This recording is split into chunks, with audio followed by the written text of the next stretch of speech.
There's something that happens, when the rest of the world finally goes quiet, when the last light has been turned off in the next room, when the sounds of the day, the noise, the movement, the endless business of being alive have finally begun to soften and pull back, like the tide retreating from a cold winter shore.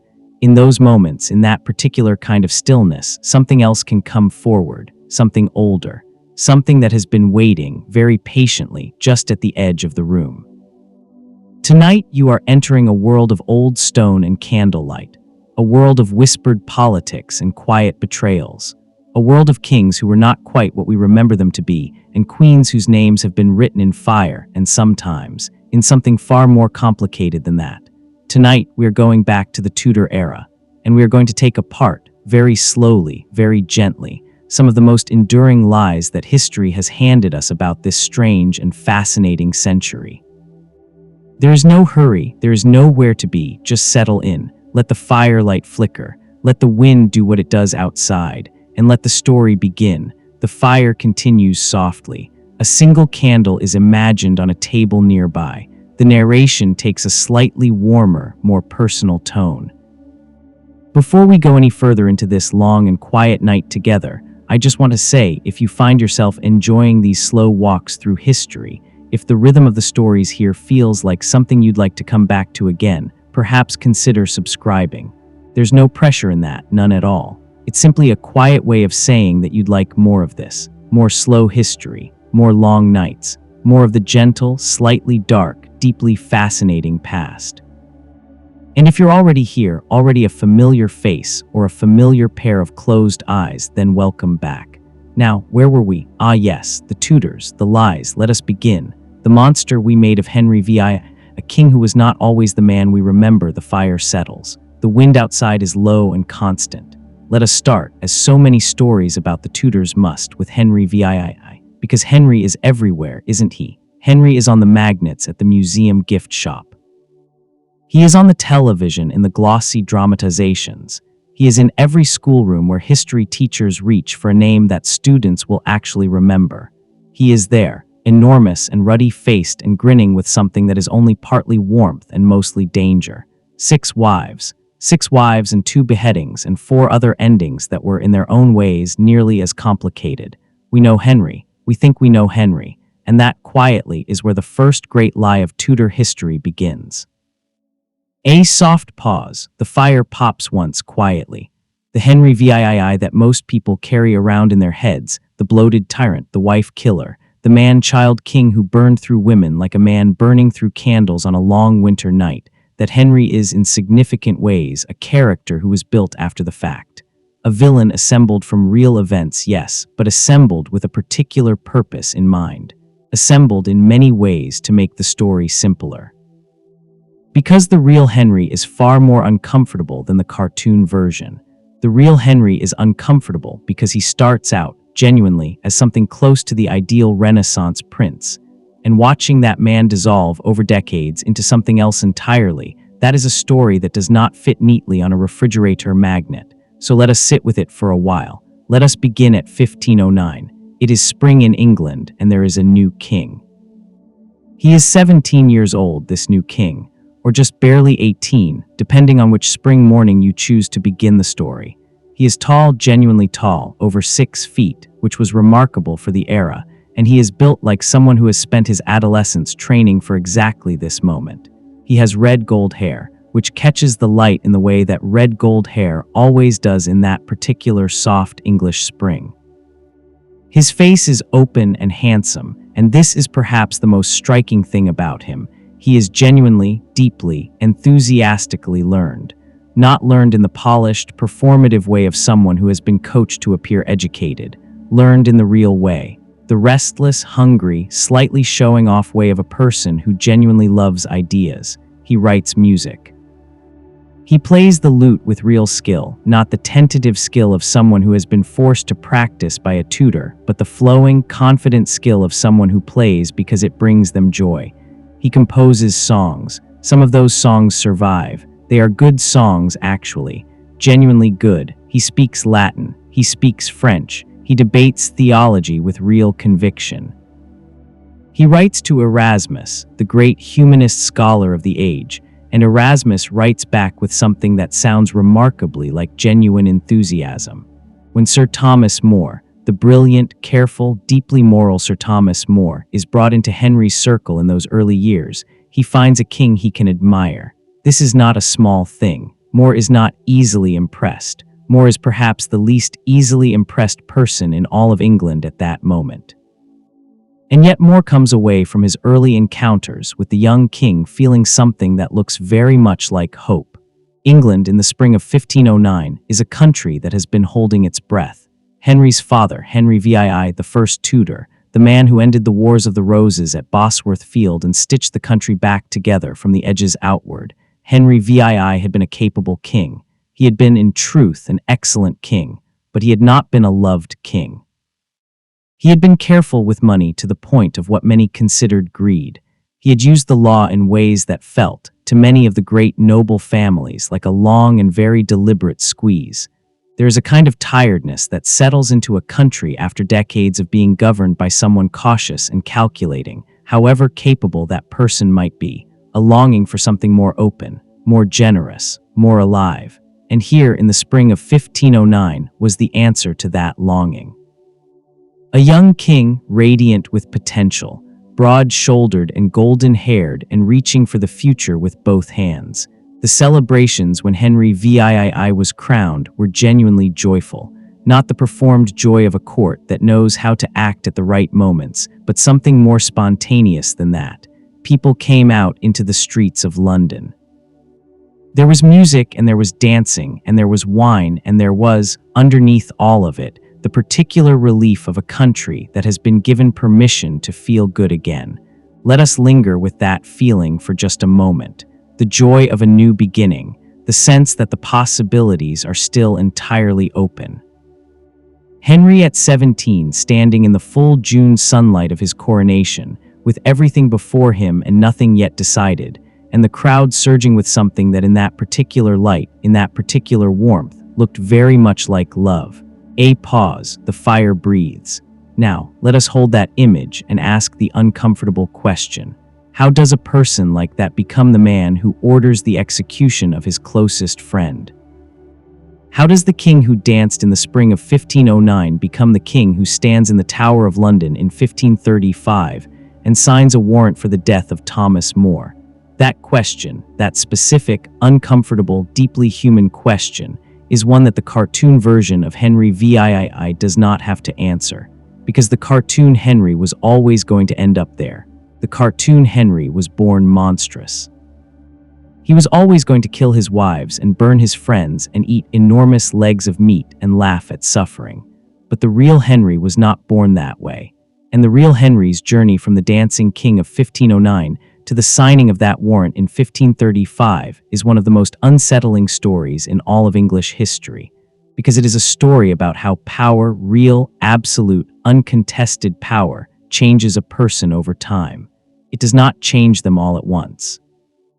It changes them slowly, so slowly that the people who love them sometimes do not notice until it is far too late.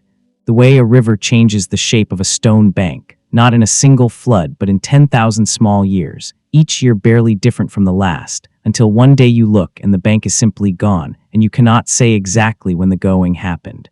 Henry married Catherine of Aragon, his brother Arthur's widow, almost immediately after taking the throne. This was a political marriage in origin, as most royal marriages were. Catherine was Spanish, the daughter of Ferdinand and Isabella, the Catholic monarchs who had funded Columbus and unified Spain. She was a useful alliance, but what is often forgotten, what gets quietly set aside in favor of the later tragedy, is that Henry and Catherine appear in the early years of their marriage to have genuinely liked each other. Catherine was well educated. She was serious without being cold. She had survived the years between Arthur's death and Henry's coronation, years in which she had been, essentially, abandoned at the English court, left in a kind of limbo, not quite a queen and not quite free, running out of money and running out of allies with her dignity intact. That is not a small thing. That kind of survival requires a particular kind of inner strength, the kind that does not announce itself but simply keeps the person standing when the pressures say to fall. And Henry recognized it. In those early years, Henry wrote her letters that do not read like political correspondence. They read like the letters of someone who is, at least in some way, actually in love. He wears her initials at tournaments. He dances with her publicly, in the way that people dance with someone they want everyone to see them dancing with. They lose children, several children, who arrive too early or do not survive infancy, and this is a grief that any parent can recognize across the centuries. The loss of those children echoes through the rest of the marriage like a slow and gradually worsening ache, each lost child a small door closing, each closed door making the room slightly smaller, slightly colder, until the room itself becomes unbearable. But Catherine survives, and in 1516 she gives Henry a daughter who survives as well. Merrie, the future Merrie I of England. In 1516, though, Merrie is simply a daughter, and Henry, whatever he says in public about wanting a son, is reportedly delighted by her. He carries her around at court. He shows her off. There's a story, and these stories must always be held carefully because the records are imperfect and the chroniclers had their own agendas. But there is a story that Henry holds the infant Merrie up at a court gathering and says, with something like cheerful confidence, that she and he, between them, will make many sons yet. It is the statement of a man who is not yet afraid. The fire shifts. A low draft moves through the imagined room. Fear. That is perhaps the element that is most important to understanding Henry and most missing from the cartoon version. The Henry of the popular imagination is not afraid of anything. He is all appetite and anger and the careless entitlement of a man who has never been told no.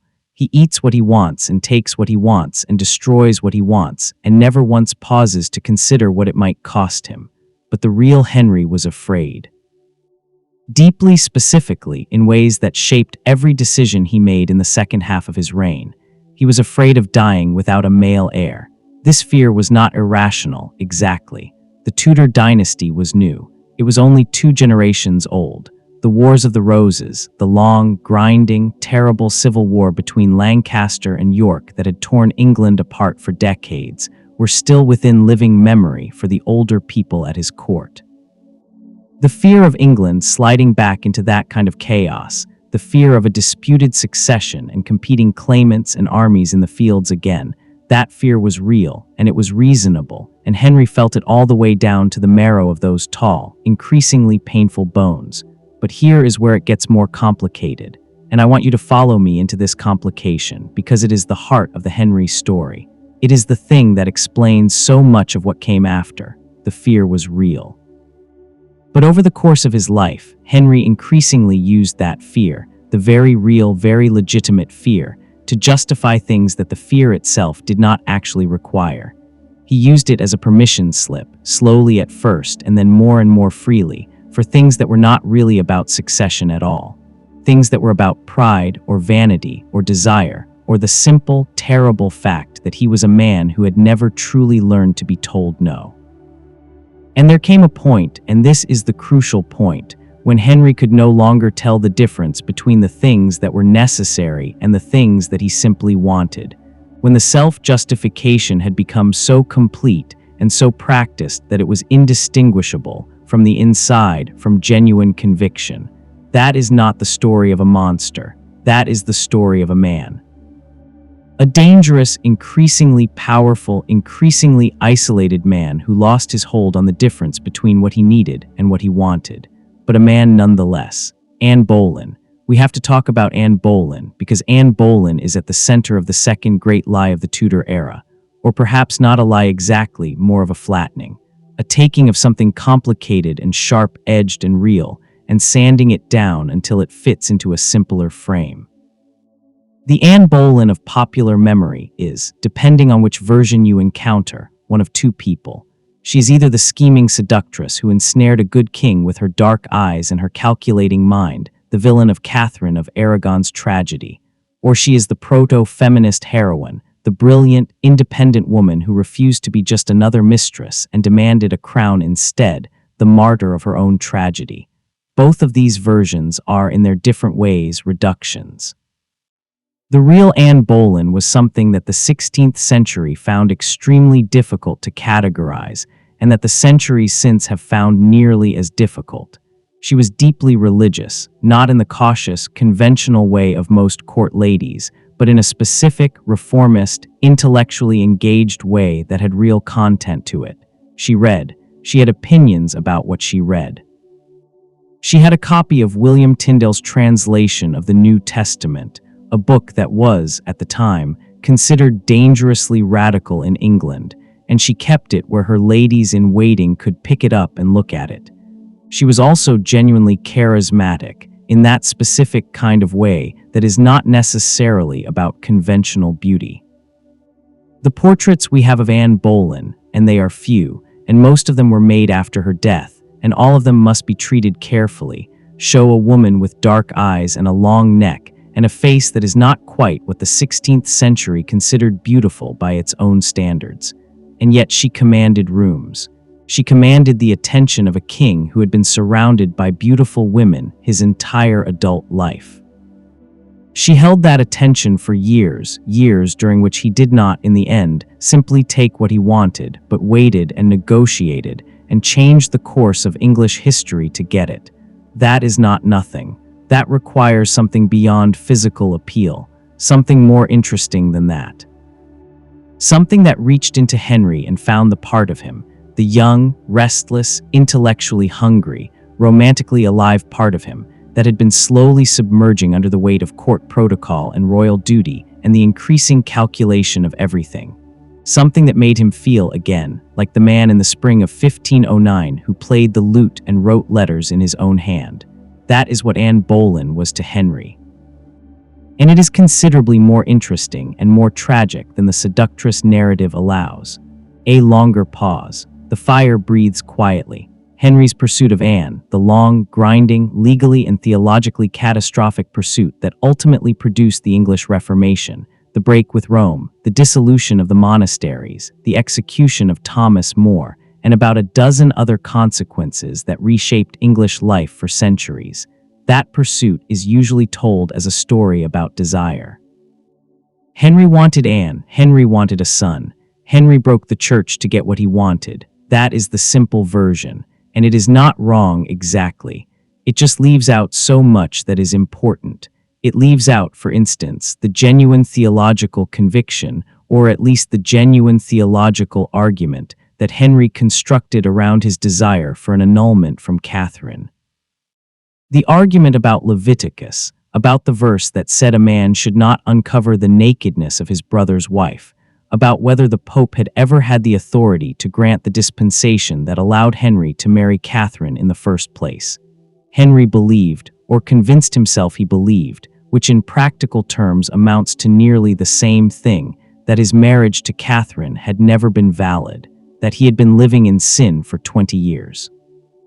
That the deaths of his sons were God's judgment on an unlawful union. This is not the reasoning of a man who simply wants a new wife and is casting around for justification. Or at least, it is not only that. It is the reasoning of a man who has organized his entire psychological understanding of a 20-year marriage around a particular theological interpretation, and who cannot see past that interpretation because it does his suffering for him. Henry suffered. That too is missing from the cartoon. The cartoon Henry does not suffer. He simply moves on, like a force of nature moving through obstacles. But the real Henry grieved for the lost children, for the lost marriage, for the lost version of himself that had existed before all of this became so complicated. He simply grieved in ways that looked, from the outside, a great deal like destruction. Let us follow this thread more slowly now, because there is something in it that deserves careful attention on a long, quiet night. The 17 letters that Henry wrote to Anne in his own hand, they survive. They are in the Vatican Library now, having reached Rome by means that involve a degree of 16th century espionage that we do not need to unpack this evening. They sit there, these small documents, in a building that is in many ways the institutional descendant of the institution Henry broke with to be with the woman he was writing to, which is a kind of irony that feels almost literary in its neatness. In these letters, and I want to give them a little room here, because they are remarkable things, Henry is not the tyrant. He is not the monster. He is something much simpler and much more uncomfortable than that. He is a person who is in love, or in something that functions so similarly to love that the distinction does not, in practice, help much. He writes about the distance between them when she is away from court. He writes about not being able to sleep. He writes in French and in English in the same letter, code switching in the way that people do when they are reaching for the right words and finding that one language alone is not quite enough. He draws a small heart, a king of England. The most powerful man in his world, sitting in the private rooms of one of the most magnificent palaces in Europe, drawing a heart like any young person who has found something to feel and does not yet know how it will end. I keep coming back to that heart. There is something in it that the later history keeps trying to erase because it does not fit the story we have decided to tell about Henry, but it was there. He drew it. And the person who drew it was the same person who, years later, signed the warrants. Both things are true, and the trueness of both things at once is more honest than the trueness of either one alone. A very quiet pause. The fire gives a low, warm sound. The 17 letters end, in the autumn of 1527 or thereabouts, when the situation between Henry and Catherine was becoming a matter of open knowledge at the English court. After that, Anne was at court, and letters were no longer necessary, and the private channel between them was replaced by the public spectacle of the king's great matter. The great matter. That is what it was called, il gran roba, in the Italian dispatches of the time. The great matter. As if the central drama of Henry's middle years was a business transaction or a property dispute, rather than a love affair and a theological revolution simultaneously. It took 6 years. 6 years of negotiations and delegations, and legal arguments, and appeals to Rome and frustration and escalating pressure, and the slow, grinding realization on Henry's part that the Pope, caught between his own theological constraints, and the political reality that Catherine was the aunt of the Holy Roman Emperor Charles V, who was the most powerful ruler in Europe, and who had strong opinions about his aunt being declared not properly married, was simply never going to give Henry what he wanted, and so Henry stopped asking.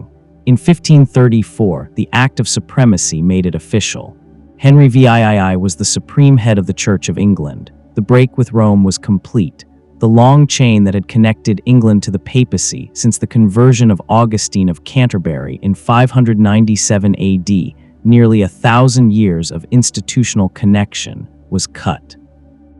And at the head of the church that emerged from that cutting was Henry, a man who had started the process to get an annulment from his wife and ended up, almost by accident, as the founder of a national church. This is objectively one of the most extraordinary chains of causation in European history, and its originating point is a man, alone in his private rooms, drawing a heart in a letter. The fire settles. The wind outside is very soft. Thomas More. Let us stay with Thomas More for a little while, because More's story is the story of what happens when Henry's transformation becomes complete, when the man who drew the hearts has become fully the man who signs the warrants. Thomas More was Henry's Lord Chancellor, the highest legal officer of the realm, from 1529, when he succeeded Cardinal Wolsey after Wolsey's fall. He held the position for 3 years before resigning in 1532, citing ill health. Everyone understood that the real reason was that he could not, in conscience, support the direction the king's policies were taking on the matter of the divorce and the supremacy. His resignation was in itself an act of quiet courage, and Henry, who valued More enormously and who had real affection for him, and who was also a king who had come to believe that non-support was not essentially different from opposition, let him go, allowed the resignation, did not press charges. Perhaps convinced himself that More's silence after the resignation would be sufficient. More was too intelligent not to understand what was happening. He withdrew from court. He lived quietly in Chelsea. He refused to attend Anne Boleyn's coronation in 1533, an absence that was as pointed as a speech. When the oath under the Act of Supremacy was administered to More in 1534, he refused to swear it. He did not speak against the supremacy. He was careful in his lawyerly way to keep within the law. He maintained silence, but the silence was unmistakable. He He was tried for treason on the basis of testimony from Richard Rich, a solicitor general whose career had been built partly by More's patronage, and who now testified that More had denied Henry's supremacy in a private conversation. More denied it. The jury convicted him in 15 minutes. He was executed on the 6th of July, 1535, on Tower Hill. He made a short speech from the scaffold. He was a lawyer. He knew how to make a short speech, and reportedly said that he died the king's good servant but God's first. He was beheaded in a single stroke, which was considered a mercy. His head was displayed on London Bridge. What does it mean that Henry did this? That the man who had walked arm in arm with More in the Chelsea Gardens, talking about poetry, did this? I think it means, and I say this not as a condemnation, but as an observation about the specific mechanics of how people change, that Henry had, by this point, spent enough years getting what he wanted by any means necessary, that the idea of someone simply, quietly, non-violently refusing had become, for him, a kind of intolerable affront. Not just politically intolerable, which it was, given that More's silence was being read by everyone who knew of it as a judgment on the king, but personally intolerable. The more one gets one's way, the less capable one can become of accepting the instances of not getting it. There was also, and this is an uncomfortable thing to say, but I think it is true, a genuine bewilderment in Henry. He seems, in the accounts we have, to have been genuinely unable to understand why More would not simply say the words, why he would choose death over the utterance of a formula. Henry himself was not a man who was troubled by the gap between what he said publicly and what he believed privately. He had been negotiating that gap for years. The capacity to hold a public position and a private reality separately was, for Henry, a basic skill of statecraft. More did not have that capacity, or refused to use it. And Henry, in his bewilderment and his anger, and with the specific vulnerability of a man who knows, somewhere deep down, that the silence he is being confronted with contains a judgment he cannot refute, Henry removed the silence. The only way he knew how. A long, quiet pause. The room feels very still. Anne Boleyn was executed on the 19th of May, 1536. She had been Queen of England for less than 3 years. She had given Henry one surviving child, Elizabeth, the future queen. She had not given him a son. The final pregnancy, which ended in January of 1536, was either a miscarriage or a stillbirth, and the baby, when it came, was said to have been male. By some accounts, Henry was told this. By some accounts, he received the news in silence.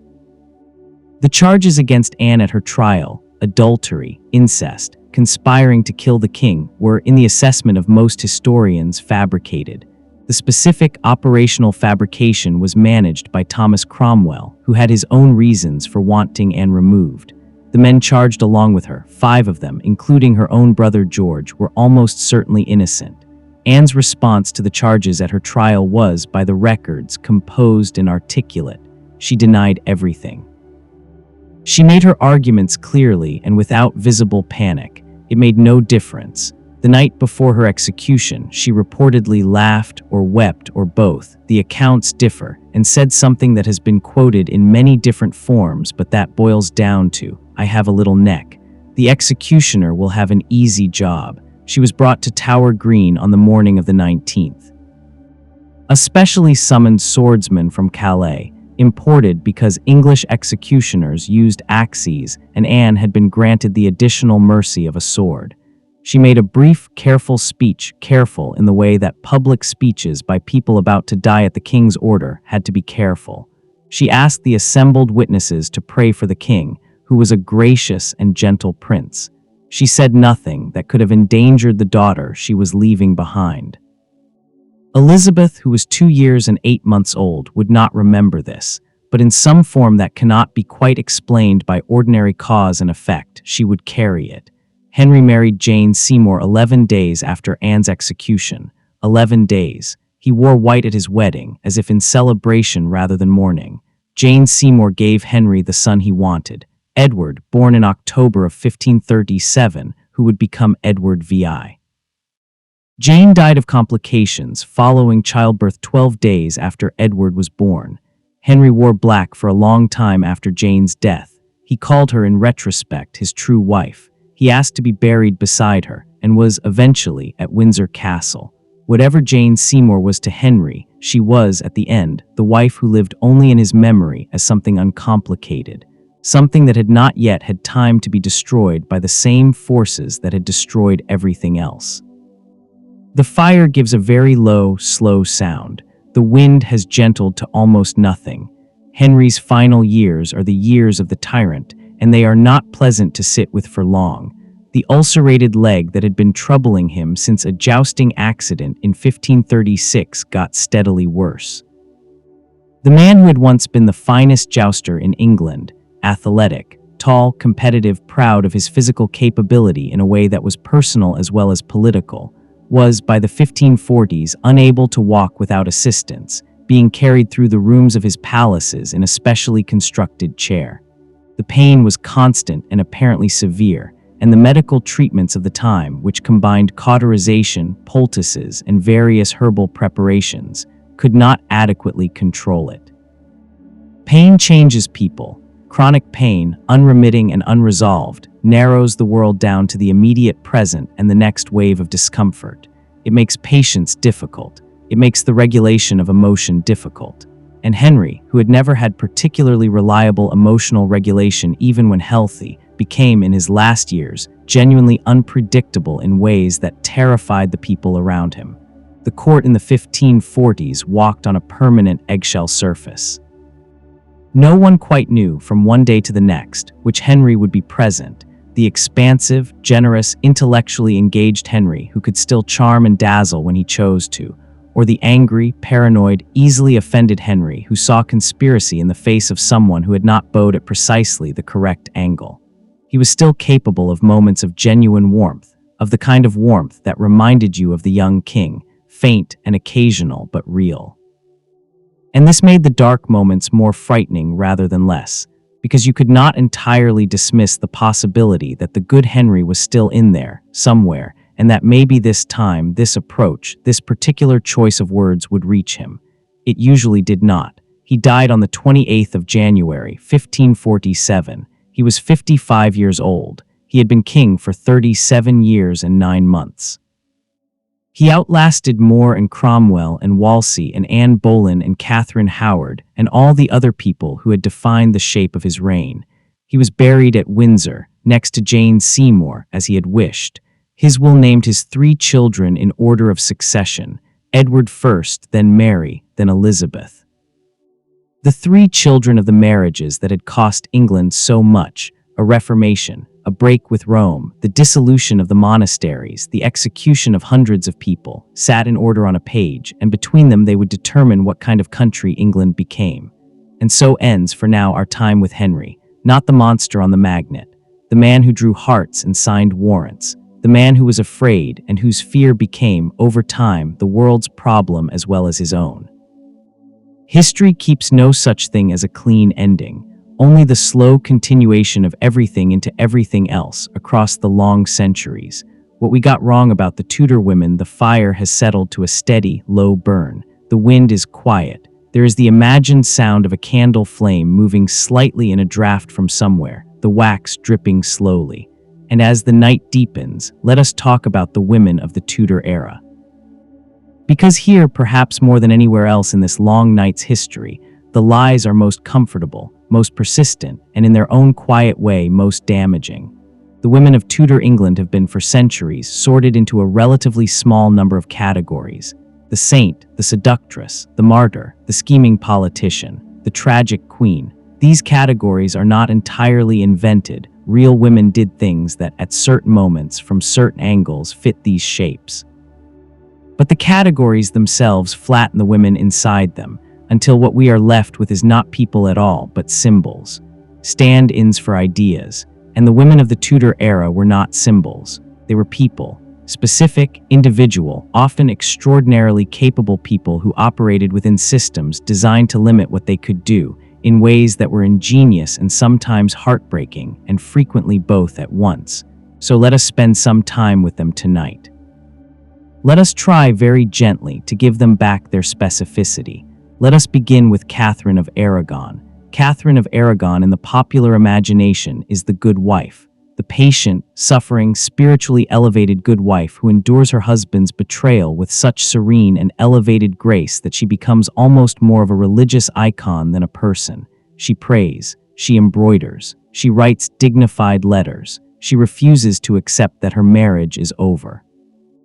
She dies alone in a cold castle, and her goodness illuminates the whole story like a lamp set in a dark room. This version of Catherine is not entirely false. She was religious. She was, by all accounts, genuinely dignified in the face of treatment that was, by any measure, appalling. The dignity was real, but the dignity has been allowed to overshadow everything else, and what it overshadows is remarkable. Catherine of Aragon was, among many other things, a skilled diplomat who had served as Spanish ambassador to the English court at a period when almost no woman held any official diplomatic role anywhere in Europe. She understood European politics at the highest level. She had grown up watching her mother, Isabella of Castile, one of the most formidable monarchs of the 15th century, govern a kingdom, lead armies, manage the politics of a court that was never entirely safe. Catherine had learned from that. The lessons had stuck. When Henry left England in 1513 to pursue his military adventures in France, he left Catherine behind as regent. Not a symbolic regent, not a regent in name only, with a council of men doing the actual work around her. A regent with real authority, facing a real crisis. Because while Henry was in France, Scotland invaded England. The Scottish King James IV, honoring his alliance with France, led an army across the northern border. The English response was organized and commanded, in a real operational sense, under Catherine's authority. The Battle of Flodden, fought on the 9th of September 1513, resulted in one of the most decisive English military victories of the Tudor era. James IV of Scotland was killed. The Scottish army was routed. The threat was ended. Catherine wrote to Henry afterward with what sounds, even across 5 centuries, like barely contained pride. She sent him a piece of James IV's coat as a trophy. She writes that she would have sent him James's body, but that the English council thought it inappropriate. There is something in that tone, a woman who has just managed a war writing to her husband, as if apologizing for a catering oversight, that is both funny and deeply revealing. It is the voice of someone who has just done an extraordinary thing and is calibrating very carefully exactly how extraordinary she is allowed to present it as being. This is not the letter of a woman who prays and embroiders and endures. This is the letter of a woman who has just run a war. A soft pause. The fire gives a low, warm sound. And yet, and here is the specific sadness of Catherine's story, the running of that war, the Flodden campaign, the diplomatic skill, the years of service, none of that was what the story kept. What the story kept was the image of Catherine kneeling in prayer in cold rooms, enduring. The goodness without the capability, the saint without the soldier. The lie is not that Catherine was good. She was good in the ways the story says. The lie is the suggestion that goodness was the whole of her, or the most important part of her. Because a woman who is only a symbol of patient goodness cannot teach us anything. She can only be admired from a distance, the way you admire a painting in a church. A woman who is also a diplomat and a regent and a war administrator, and a mother who grieved her lost children, and a wife who refused to be discarded without a fight, that woman can teach us something real. And she deserves to be known in her fullness, not in her simplification. Catherine's final years, after Henry declared that the marriage was over and insisted on Catherine's removal from court, her circumstances changed in ways that were slow and inexorable and clearly designed to grind down even a person of extraordinary resilience. She was moved from house to house, Buckden, then Kimbleton Castle, each successive residence slightly less comfortable, slightly more remote, slightly more clearly a confinement rather than a residence. She was separated from her daughter Merrie, whom she had not been permitted to see for years. She had loyal Spanish servants who had been with her for decades, and Henry's government repeatedly attempted to replace them with English servants who would, it was understood, be more amenable to pressure. She refused to be styled as the Dowager Princess of Wales, the title that would have acknowledged that her marriage to Arthur had been valid and that her marriage to Henry therefore had not been. She insisted, always and consistently, on being addressed as Queen. Her correspondence was signed Katerina the Queen, not the Dowager, not the former wife, the Queen. This was not simply stubbornness, though it required stubbornness to maintain.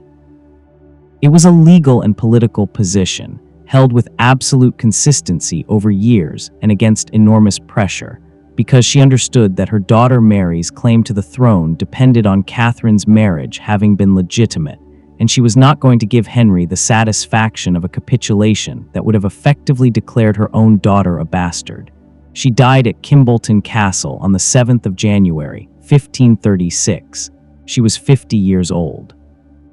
She dictated a last letter to Henry in her own hand, though her hands were by that point very weak.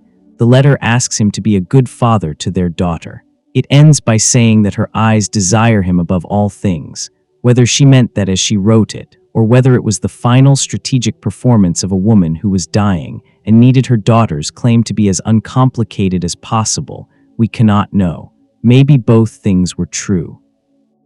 Maybe the letter was at once entirely sincere and entirely calculated.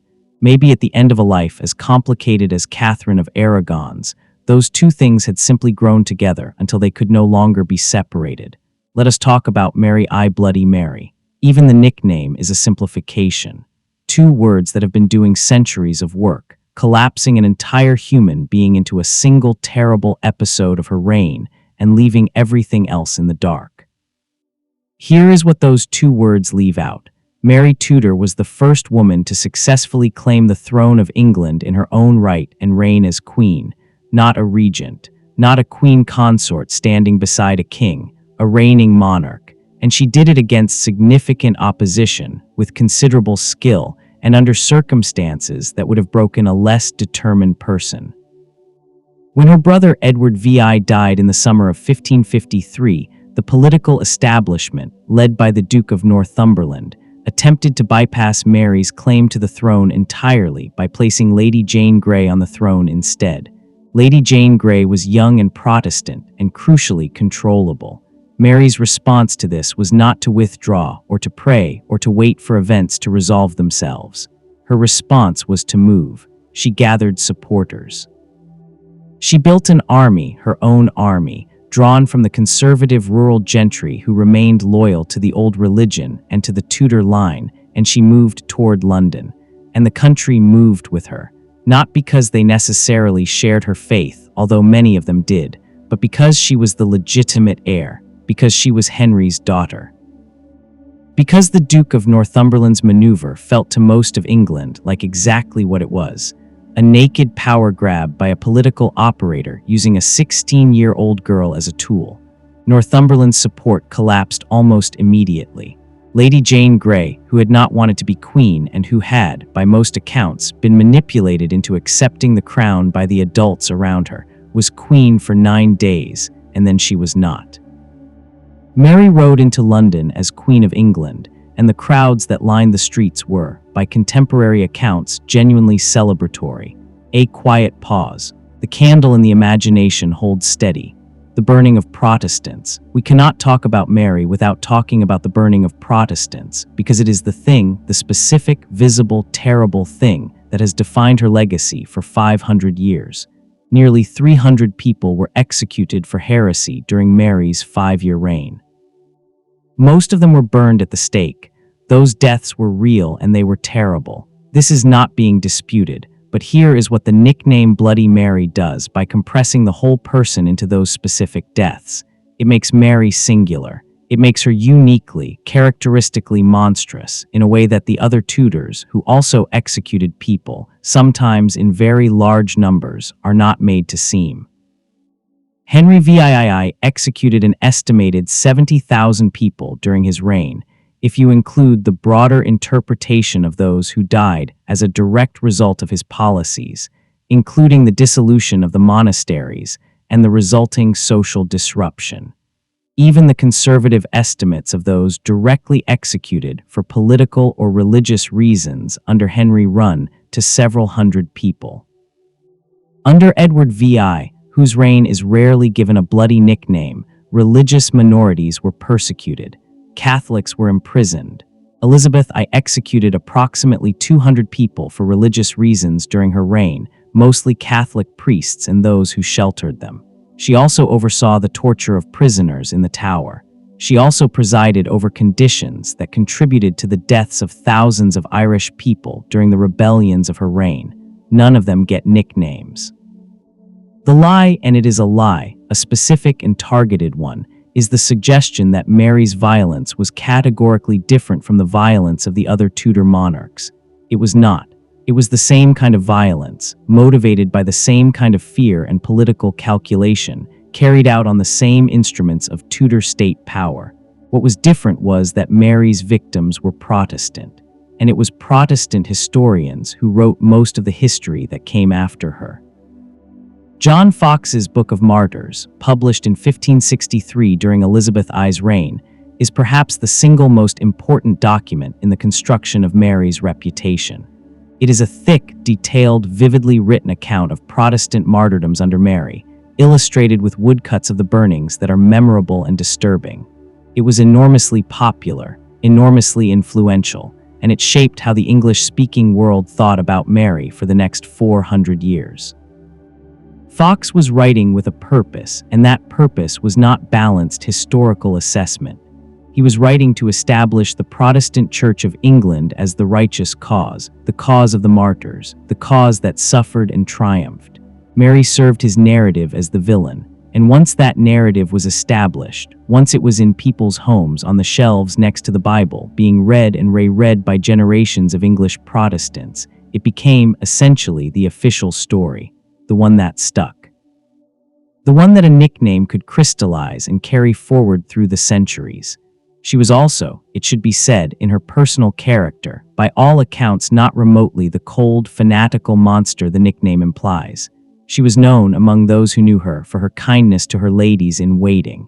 She was passionately fond of music. She was loyal to her friends in ways that sometimes caused her political difficulty, because loyalty to individuals is not always compatible with efficient governance.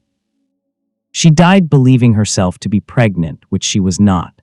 The swelling that she and her doctors interpreted as a pregnancy was almost certainly a symptom of the cancer that killed her. She died in November of 1558. She was 42 years old. She had been queen for 5 years and 4 months. She had no children, and in the pages of Protestant history, the summary of her reign became Bloody Mary, 2 words, 5 letters. For a woman who governed a country, who rode into London at the head of a movement of popular support, who attempted, with real conviction and some real political skill, to restore what she believed was the proper order of the Church in England, 2 words is not enough. It is almost nothing. A slow, quiet pause. The fire is very steady. Let us spend a little time with Margaret Beaufort. Margaret Beaufort was Henry VII's paternal grandmother. She was the mother of Henry VII, the first Tudor king, the man who won at Bosworth. She was also one of the most formidable people of the 15th century, and she is almost completely absent from the popular narrative. Margaret's life began in difficulty. She was born in 1443 as a very wealthy heiress, which meant that her wardship, effectively the control of her marriage, became a prize to be fought over by powerful men. She was married for the first time when she was about 7 years old. She was then married to Edmund Tudor, Henry VII's father, when she was 12. Edmund Tudor was an adult man. Margaret gave birth to the future Henry VII when she was 13 years old.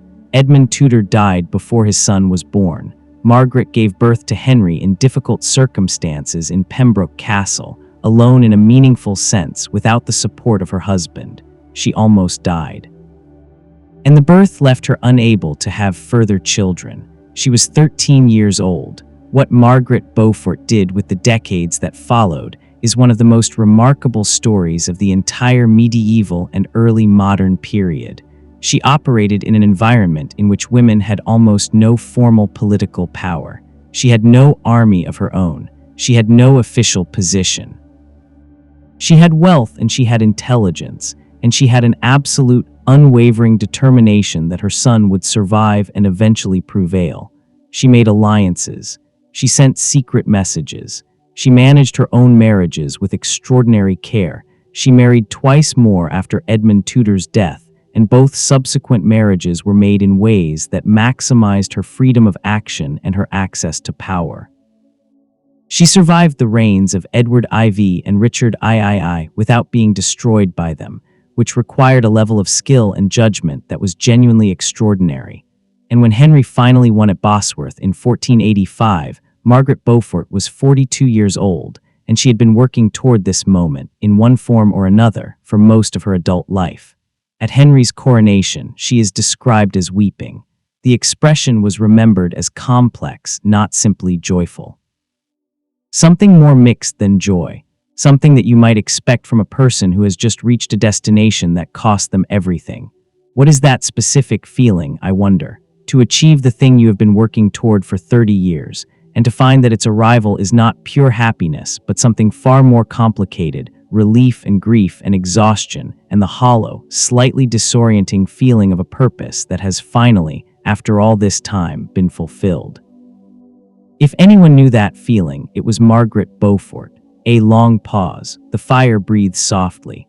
Let us also spend a gentle moment with Catherine Parr, Henry's sixth and final wife, because Catherine is routinely summarized as the one who outlived him, and the summarization does not even begin to capture who she was. Catherine Parr was the most educated of Henry's wives. She published works of her own under her own name, which was, for a woman of the 16th century, a genuinely bold act. Her book Prayers or Meditations, published in 1545, was the first book published in England under a woman's own name, not anonymously, not under a male pseudonym or with heavy male editorial oversight, under her own name. Her other book, The Lamentation of a Sinner, was more explicitly theological and more overtly Protestant in its argument. It was published after Henry's death because publishing it during his reign would have been genuinely dangerous. Catherine came very close to being arrested for heresy in 1546, in the final year of Henry's reign. The conservative faction at court targeted her. Charges were drawn up. There are accounts that Henry himself briefly entertained the possibility of proceeding against her. What saved her was her own quick thinking and genuine persuasive skill. She convinced Henry that her discussions of theology with him had not been attempts to instruct him, as the charges suggested, but had been intended to distract him from his pain, that she had been debating with him not to teach him, but because the debates gave him something to engage with while his leg ached. It was a masterpiece of careful, rapid reframing, and it worked. Catherine Parr died in 1548 from complications following childbirth. She was 36 years old.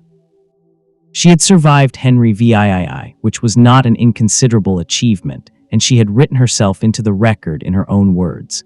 The first published female author in England, the woman who argued theology with a dangerous king and convinced him she was doing it for his comfort. The sixth and final wife, more than the summary, always more than the summary. The myth of Merrie England, what daily life in Tudor times was really like. The fire is very quiet now. The sound of the wind has completely stilled. It is the kind of silence that comes late in a night, when everything has finally settled into its deepest rest.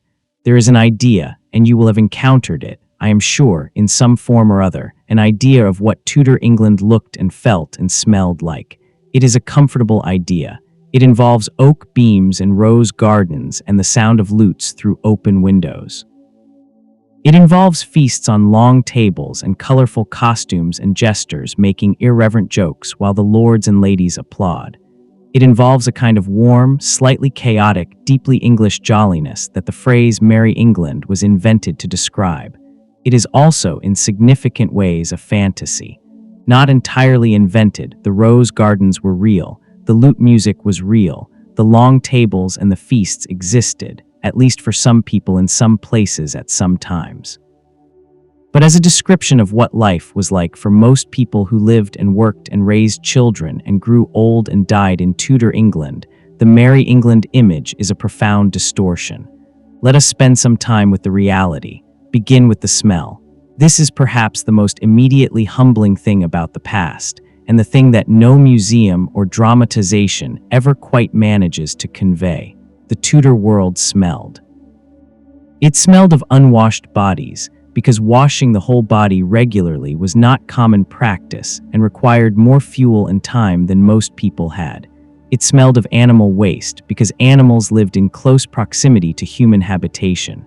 It smelled of the river, particularly the Thames in London, which served simultaneously as water source and waste disposal system. It smelled of tallow candles burning in every room, thick with animal fat. It smelled of wood smoke, which got into everything, into hair and clothing and walls and the very texture of the air, the way the smell of home gets into your clothes when you sleep there long enough. That soft, slightly acrid, almost comforting smell of things burning, of rooms heated by fire rather than by invisible mechanisms hidden in the walls. And it smelled, periodically and without warning, of death, because death was everywhere in Tudor England and it had a smell. The fire crackles quietly. A very soft sound somewhere. The plague. The plague came back. It came back in 1499 to 1500. It came back in 1513, in 1517, in the 1530s, in 1543, in the 1550s. Each outbreak took thousands of people. The threat of it, the awareness of it hovering somewhere at the edge of the season, was a constant low-frequency fact of existence, like the awareness of winter coming, like the awareness of the river flooding. A regular violence of the world that had to be factored in, managed around, survived or not survived. People who lived through the Tudor era lived with the plague the way we live with certain specific anxieties of our own age, not in constant active fear, because constant active fear is exhausting and unsustainable, but in a background awareness that was so thoroughly normalized it almost stopped being visible, until it arrived, until the marks appeared on the door, until the cart came down the street. There was also sweating sickness, which appeared suddenly in 1485 and made recurrent devastating appearances throughout the early Tudor period. The sweating sickness killed quickly, sometimes in hours, and it appeared to target the well-nourished as readily as the poor, which meant that it struck wealthy households and royal courts with disturbing regularity. It swept through Henry VIII's court on several occasions. It killed one of Anne Boleyn's suitors, William Carey, husband of her sister Merrie, in 1528, and Anne herself fell ill with it and survived, which was genuinely unusual. For the majority of the population, agricultural laborers, their families, the craftsmen of the small towns, the people who appear in the Tudor records only as names on a tax list or a parish burial register, life was lived very close to physical margins. The harvest determined everything. A good harvest meant reasonable food through the winter. A bad harvest meant hunger that was not metaphorical but actual, the specific, physical, persistent experience of not having enough to eat, which shades into malnutrition, and then into the diseases that move into a malnourished body the way water moves into a cracked wall. Bad harvests were not unusual. The climate of the 16th century was, in Northern Europe, somewhat cooler and more variable than we now experience, and harvest failures were a recurring feature of the agricultural cycle. 1527 to 1528 saw serious harvest failures across England. The 1540s brought several difficult years. The late 1550s were genuinely catastrophic.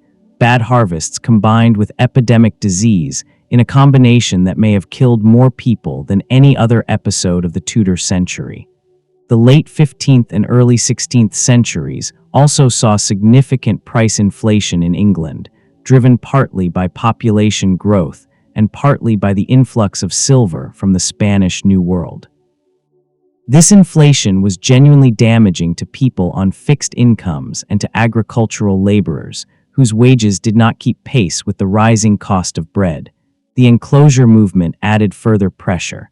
Common land, on which many agricultural families had traditionally grazed animals and gathered fuel, was fenced off by landlords and converted to more profitable sheep pasture. It produced wealth for some. It produced destitution for others. The people displaced by enclosure, wandering the roads, looking for work, for food, for somewhere to simply be, were a growing and visible presence in Tudor England. Tudor policy responded to this presence with a combination of charity and extraordinary violence. The Vagabonds Act of 1531 specified that wandering beggars who were not clearly ill could be whipped and had their ears nailed to posts. A subsequent act in 1547 briefly imposed slavery as a punishment for vagrancy. These are not the policies of Merrie England. These are the policies of a state under significant stress, reaching for the most expedient tools available to manage a problem it did not fully understand. The candle in the imagination has burned lower. The fire is slower than before. The towns. London in the Tudor period was a city of perhaps 50 to 80,000 people. It was also crowded in the specific, unplanned, organically chaotic way of a medieval city that had been growing faster than its infrastructure could support. The streets were narrow.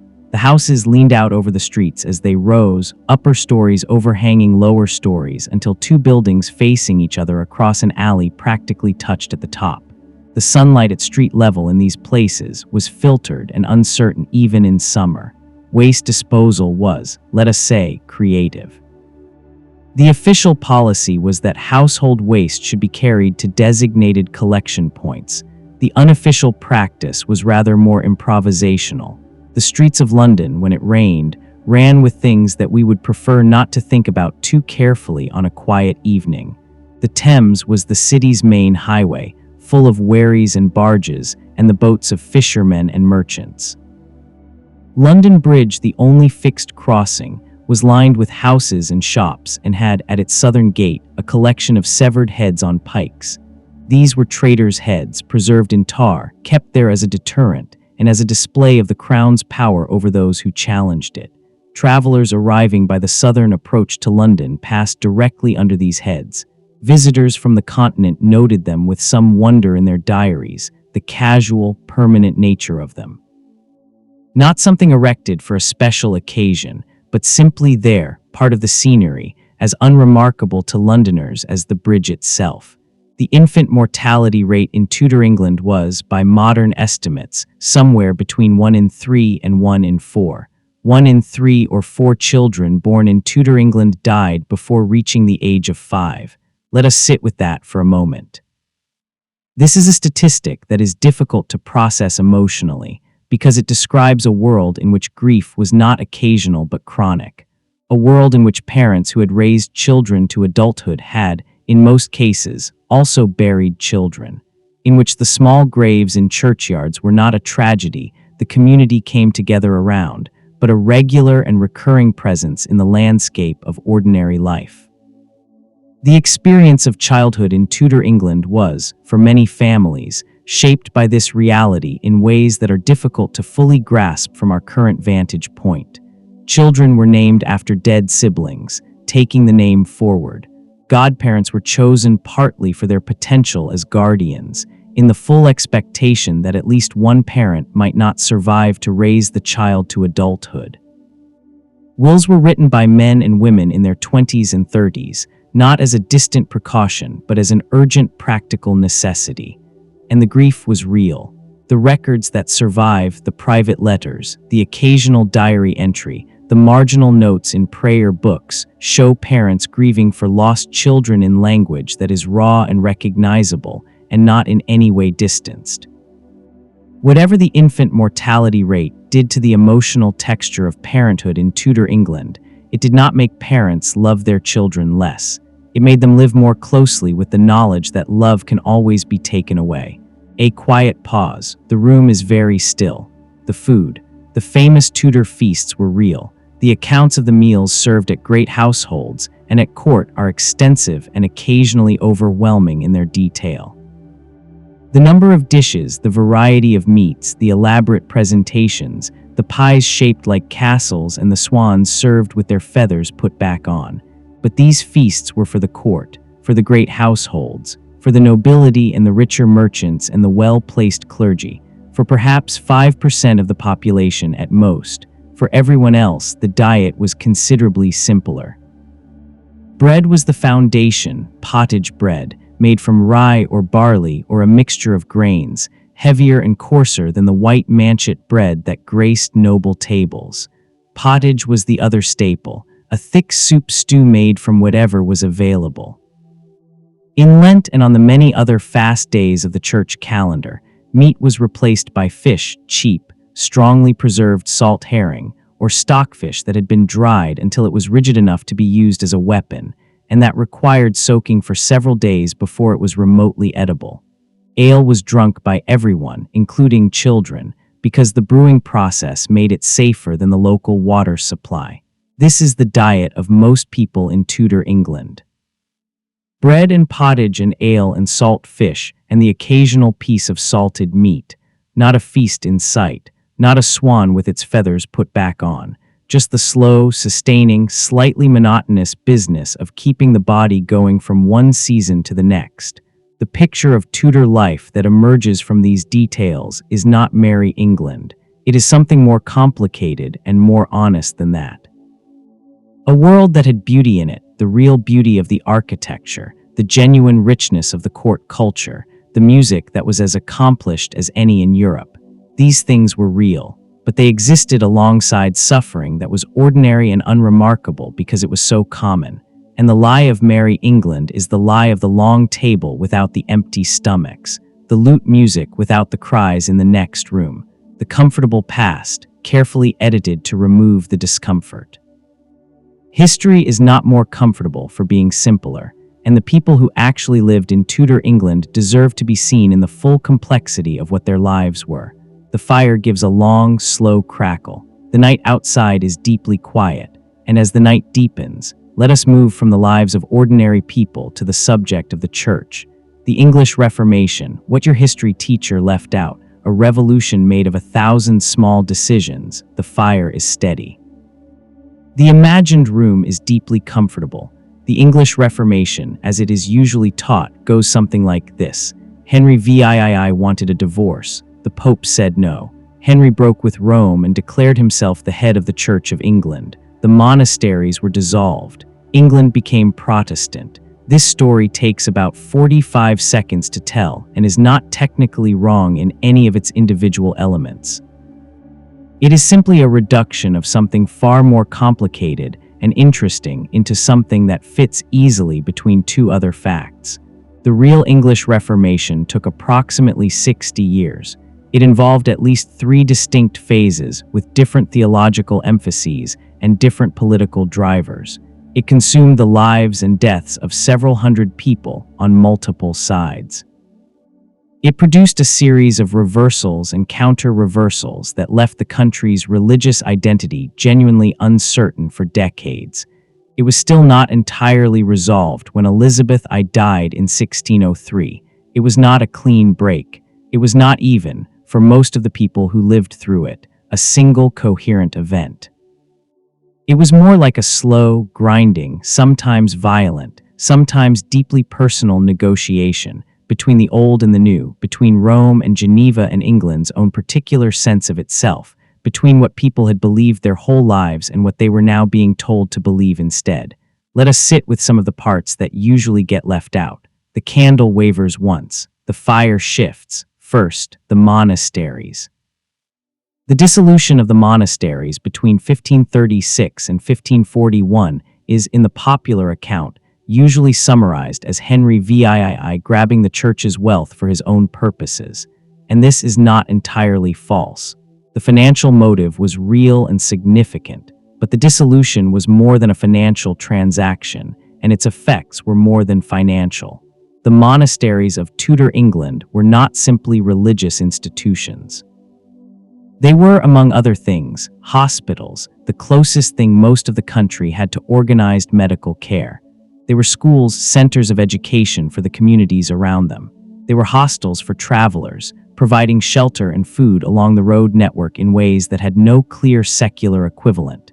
They were, in many cases, significant employers and significant landlords, providing stability to the agricultural communities they sat in the middle of. When the monasteries closed, and they closed fast, 825 houses dissolved in a remarkable administrative operation lasting just a few years. All of these functions disappeared. Not all at once, and not completely, because some of them were partially re-established in other forms.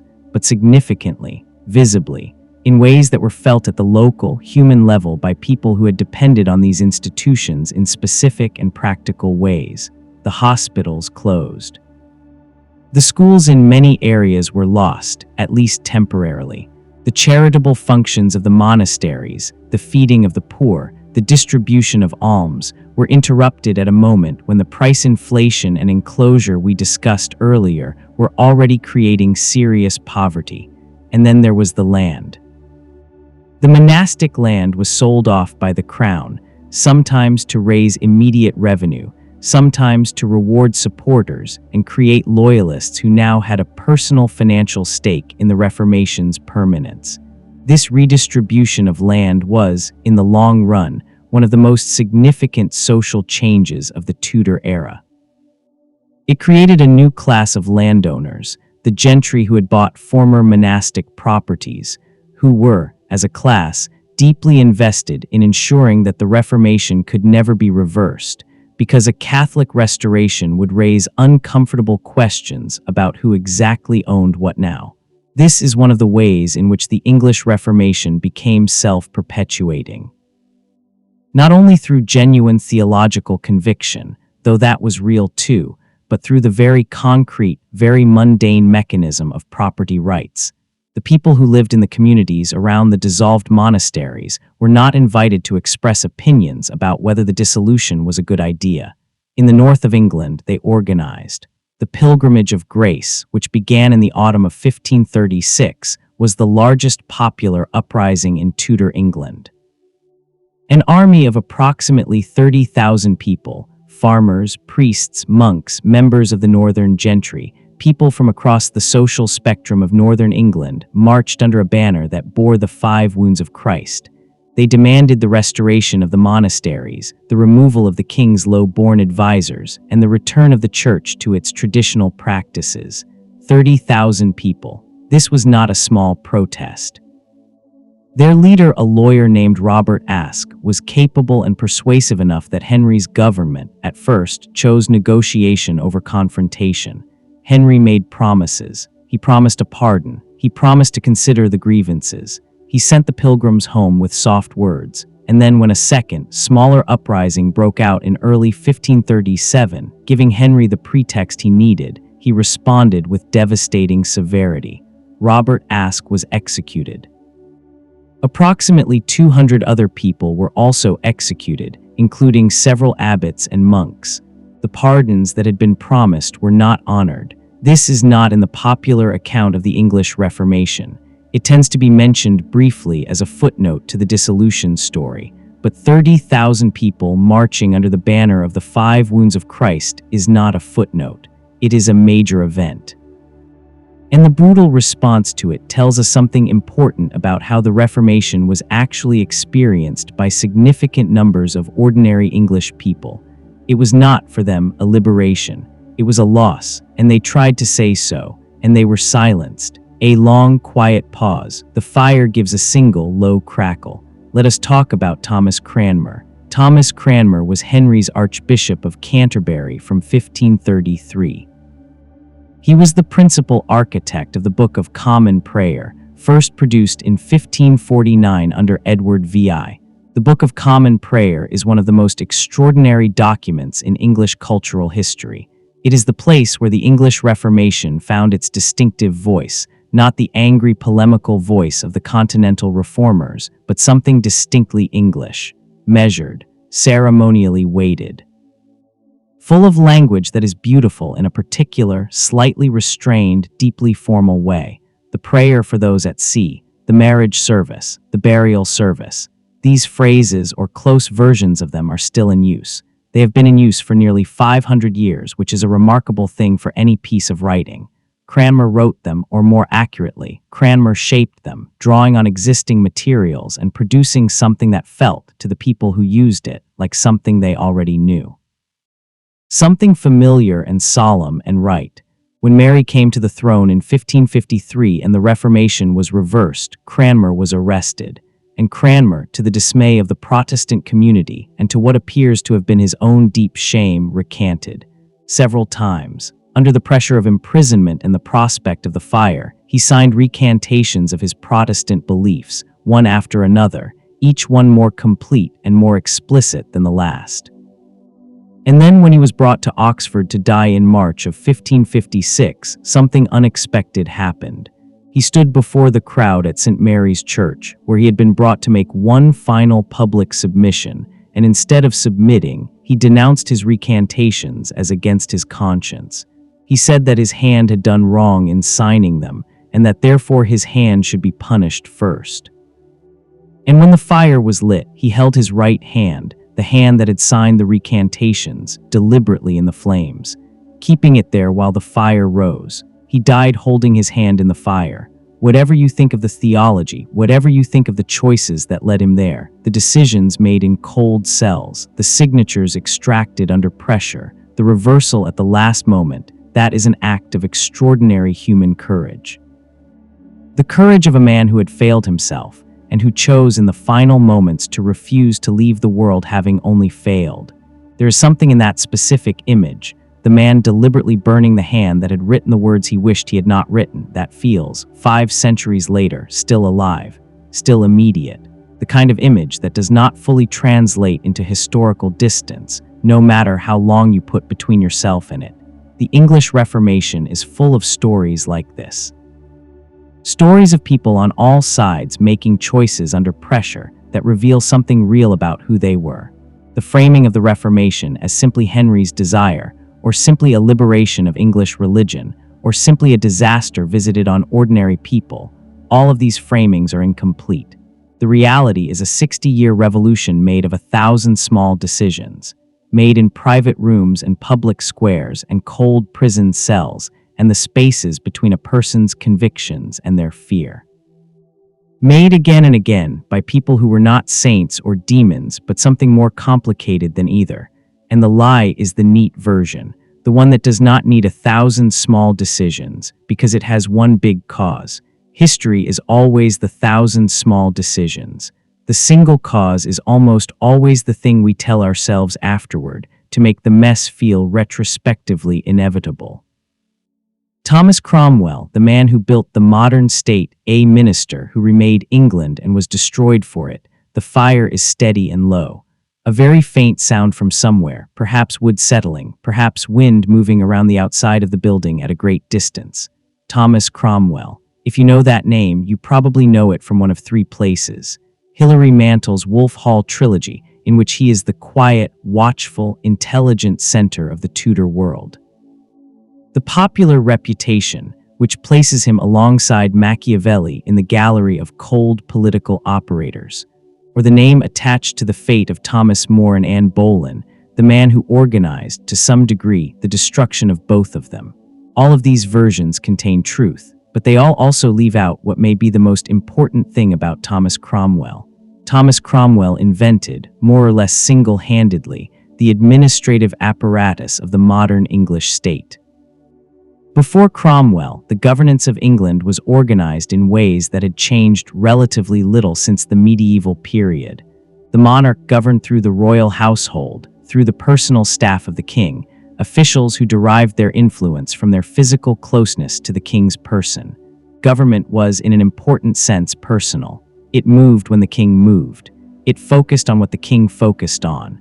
It was as organized or as chaotic as the king himself was on any given day. Cromwell changed this. Between approximately 1532 and 1540, working as Henry's secretary and Lord Privy Seal, Cromwell implemented a series of administrative reforms that moved the business of government out of the royal household and into something that looked much more like what we would now recognize as departments of state. The Privy Council was reorganized and given a formal structure. The financial administration of the crown was overhauled. And he made Parliament central to governance in a way it had never quite been before. The Reformation legislation of the 1530s was passed through Parliament. The Act of Supremacy, the Treasons Act, the Acts of Dissolution, all of it went through Parliament. Not because Parliament's consent was strictly legally necessary for all of it, but because Cromwell understood, with a clarity that was remarkable for his time, that legislation passed through Parliament had a different kind of authority than legislation imposed by royal decree. It was harder to challenge. It bound the whole nation in a way that a royal proclamation did not quite bind them. This was, in retrospect, one of the most consequential decisions in English constitutional history. By making Parliament the vehicle for the Reformation, Cromwell, possibly without fully intending to, made Parliament more important. He established a precedent that would reverberate through the next 2 centuries, through the Civil War, through the Glorious Revolution. Thomas Cromwell, the cold minister who organized executions, was also the man who inadvertently planted one of the seeds from which parliamentary democracy eventually grew. History is like that. It does not ask for clean hands. A soft pause, the fire breathes. Who was Cromwell as a person? He was the son of a blacksmith from Putney, which in the 16th century was a significant social disability that his enemies used constantly. He had been, before entering royal service, a merchant, a lawyer, a financial agent who had traveled widely in Europe. He spoke several languages. He had read Machiavelli, this is documented, and appears to have taken the reading seriously, not as a blueprint for cynicism, but as a description of the actual mechanics of political power. He was efficient to a degree that the court found almost unsettling. The volume of work he managed, the breadth of the administration he oversaw, the detail in which he was involved in decisions across the entire range of government. These things are visible in the documentary record. There is something almost modern about it, something that does not quite fit the image of a 16th century court official. He was also, and this is something the records do show, in the letters from members of his household and his circle, genuinely kind to people he cared about. His household was loyal. His extended family were well provided for. He mentored young men whose careers he furthered without obvious calculation. Kindness and ruthlessness operating in parallel. This is not unusual in people who hold real power in dangerous systems. It does not make the ruthlessness acceptable, but it does make the person real. The fall of Thomas Cromwell in 1540 was organized primarily by the conservative faction at court, the Duke of Norfolk, Bishop Gardiner and others, who had long been his enemies and who saw their opportunity in the disaster of the Cleves marriage. Henry had wanted another wife after Jane Seymour's death. Cromwell brokered a match with Anne of Cleves, daughter of a Protestant German duke. The match was diplomatically sensible. The problem was that Henry did not find Anne of Cleves physically attractive. The marriage was annulled after 6 months. Anne of Cleves handled the whole situation with a pragmatic good humor that probably saved her life. She accepted a generous settlement and a title and remained in England, apparently contentedly, for the rest of her life. She outlived Henry, outlived all the other wives, and died in 1557 at the age of 41. But the annulment gave Cromwell's enemies what they needed. He had brokered the match. The match was a failure. Combined with accusations of heresy, Cromwell had been pushing the Reformation faster than Henry was comfortable with. It was enough. Cromwell was arrested in June of 1540. He was attainted, condemned by Act of Parliament without trial. He was executed on Tower Hill on the 28th of July, 1540. Henry, shortly afterward, reportedly expressed regret. He told his counselors that he had allowed good service to be destroyed by malicious accusations. He told them he had lost the most faithful servant he had ever had. Henry often regretted his executions afterward. This did not stop him from ordering them. Cromwell is not on the refrigerator magnets. He exists in the middle of the story, doing the administrative and political work without which the dramatic events of the Reformation could not have happened, and he is largely invisible to the popular account. He remains harder to reach than most of the Tudor figures, visible in the records, present in the administrative machinery he built, but somehow not quite graspable as a person. This feels like the appropriate melancholy for a man who spent his career making other people's ambitions possible, and who was destroyed in the end by one of them. A long pause. The fire gives a slow, quiet, settling sound. Meanwhile, in another quiet corner of history, let us move now into the long middle passage of the Tudor story, to its most famous figure, its most carefully constructed mythology, and perhaps its most interesting lie. Let us talk about Elizabeth. Elizabeth eyed the mythology of the Virgin Queen, Gloriana, carefully constructed. The fire has settled into its longest, slowest burn. The imagined night is at its deepest point, the kind of night where everything feels both very close and very distant at once. Elizabeth. If the Tudor era has a single figure around whom the mythology is most dense, most carefully constructed, most persistently resistant to revision, it is Elizabeth Tudor, the daughter of Henry VIII and Anne Boleyn, who survived her father's reign and her brother's reign and her sister's reign and emerged, against what had at times seemed like very long odds, as the last of the Tudors, the queen who gave her name to an era. The woman in the white paint and the red wig and the enormous rough collar who stands at the center of a particular idea of English greatness. Gloriana, the Virgin Queen, the image that England built around her is one of the most effective acts of personal branding in the history of European monarchy, and it deserves to be examined quite carefully, because Elizabeth herself was, to a very significant degree, the architect of her own mythology.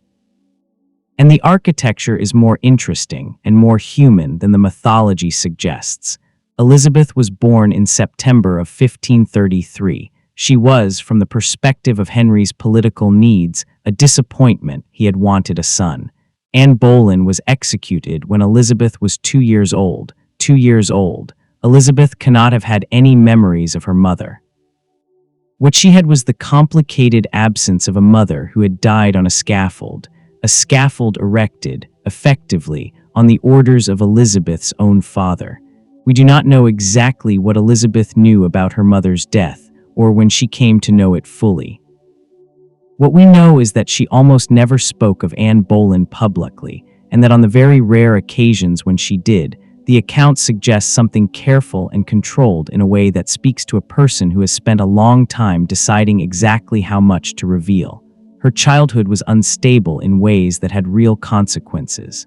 After Anne's execution, Elizabeth was declared illegitimate, no longer in the line of succession, then restored. Then placed in danger again when Catherine Howard's fall threatened anyone associated with the Howard family. Then the reign of Merrie, in which Elizabeth's Protestant connections made her a potential focus for plots against the Catholic Queen, and in which she was held in the Tower for a period. Her survival during Merrie's reign required a particular kind of careful, quiet, completely non-committal navigation that she executed with extraordinary skill. She attended Mass when required. She said nothing that could be used against her. She waited. This is the background from which Gloriana emerges, not a childhood of security and preparation, a childhood of instability and danger and the constant management of her own position within a system that could very easily have destroyed her. The fire breathes quietly. Elizabeth came to the throne in November of 1558 when she was 25 years old. She was well educated, genuinely, impressively well educated in the Renaissance humanist tradition. She read Latin and Greek. She spoke French, Italian, and Spanish. She had been educated by Roger Ascham, one of the finest humanist scholars in England, and the education had stuck in a way that was evident in her speeches, in her letters, in the quality of the arguments she made in council. She was also politically intelligent in a way that went beyond education. She had learned in her years of survival under Edward and Mary that the most dangerous thing you could do in the Tudor court was to commit yourself. To say clearly what you thought on a contested question, to align yourself with a faction, to be definitively this rather than that, these things created vulnerabilities. Elizabeth's response to this lesson was to become, for the rest of her life, a master of strategic ambiguity. She could speak at length and with apparent directness on almost any subject while committing herself to almost nothing. She could charm and engage and argue and discuss, while the actual decision, the specific, committal decision, remained perpetually suspended. Her counselors found this maddening. Her suitors, and there were many, over many years, found it maddening in a different way. They would think they were making progress, and then she would shift, and the progress would dissolve. This was not accident. It was policy, and it was, in the political circumstances of Elizabeth's reign, a Protestant queen in a Europe full of Catholic powers, a woman ruler in a political culture that had no comfortable category for female authority, often genuinely effective policy. The question of marriage was the defining political drama of the first half of Elizabeth's reign. The pressure on her to marry was enormous and constant, from her Privy Council, who wanted the succession secured, from Parliament, which passed resolutions begging her to marry, from foreign courts, each of which had a candidate to propose. Elizabeth's responses to this pressure are some of the most fascinating documents in 16th century political history. She told Parliament, more than once in speeches that were masterpieces of controlled emotion and deflection, that she was already married to England, that she had no greater desire than to serve her people, that she trusted God to provide for the succession in his own time. She told her counselors when they pressed her that she did not trust their judgment on this question because they could not know her heart. This was a particularly devastating response because it was unanswerable. Did Elizabeth deliberately choose to remain single? Did she fear the loss of control that marriage would involve, the subordination of her authority to a husband, which was the legal and cultural expectation of the era? Did the deaths of the women around her, her mother, Catherine Howard, Jane Grey, produce in her a specific, not unreasonable fear of the role of wife? Did she love Robert Dudley, the Earl of Leicester, and find that love and queenship could not be made to coexist? We do not know. The answers are in the heart she never fully showed. A long, quiet pause. The imagined fire gives a very soft sound. The Virgin Queen mythology, the image of Elizabeth as a kind of secular goddess, pure and powerful and above the compromises of ordinary female life, was substantially Elizabeth's own creation, made with her active participation and under her careful management. The portraits of Elizabeth, particularly from the latter part of her reign, are not portraits in the sense of attempts to capture a likeness. They are icons. The white face, the pearls, the elaborate allegorical details, the pelican, symbol of self-sacrifice, the rainbow, symbol of concord, the sieve, symbol of chastity. These are essentially theological images applied to a secular ruler. They are saying, this person is not quite like other people. This was the image. The reality was rather different. Elizabeth wore the white makeup to cover the smallpox scars that remained from the serious bout she had survived in 1562. She wore the red wigs because her own hair was thinning. The portraits from the 1590s are not flattering even in their iconographic mode. There is something in the elongated, blanched face, the enormous stiff collars, the rigid ceremonial posture that speaks of a person who is holding themselves together by force of will, by the sheer effort of continuing to be the image that the image requires. Her courtiers complimented her on her beauty. Ambassadors reported back that she was still radiant, still luminous. These reports were understood by everyone who wrote them and everyone who read them for what they were, the obligatory flattery of a court that had spent 40 years telling a queen what she wanted to hear. Elizabeth knew this too. She was too intelligent to be deceived about the gap between the image and the mirror. There is a particular loneliness in that kind of intelligence, the intelligence that can see through every performance, including one's own. The intelligence that knows exactly what it is doing and why, but cannot stop doing it because the performance has long since become the reality. Because Gloriana cannot stop being Gloriana without ceasing to be the thing that has kept England stable and together and Protestant and functioning for 40 years. Very quiet, the fire barely breathes. Robert Dudley.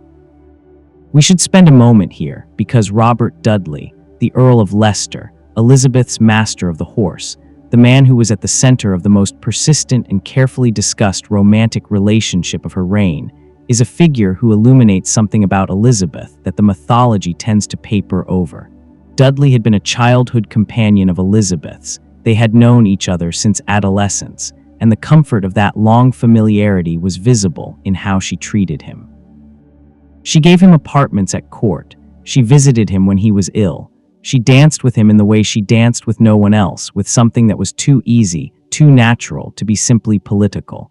In 1560, Dudley's wife Amy died, fell down a flight of stairs at a country house where she had been living alone while her husband attended court.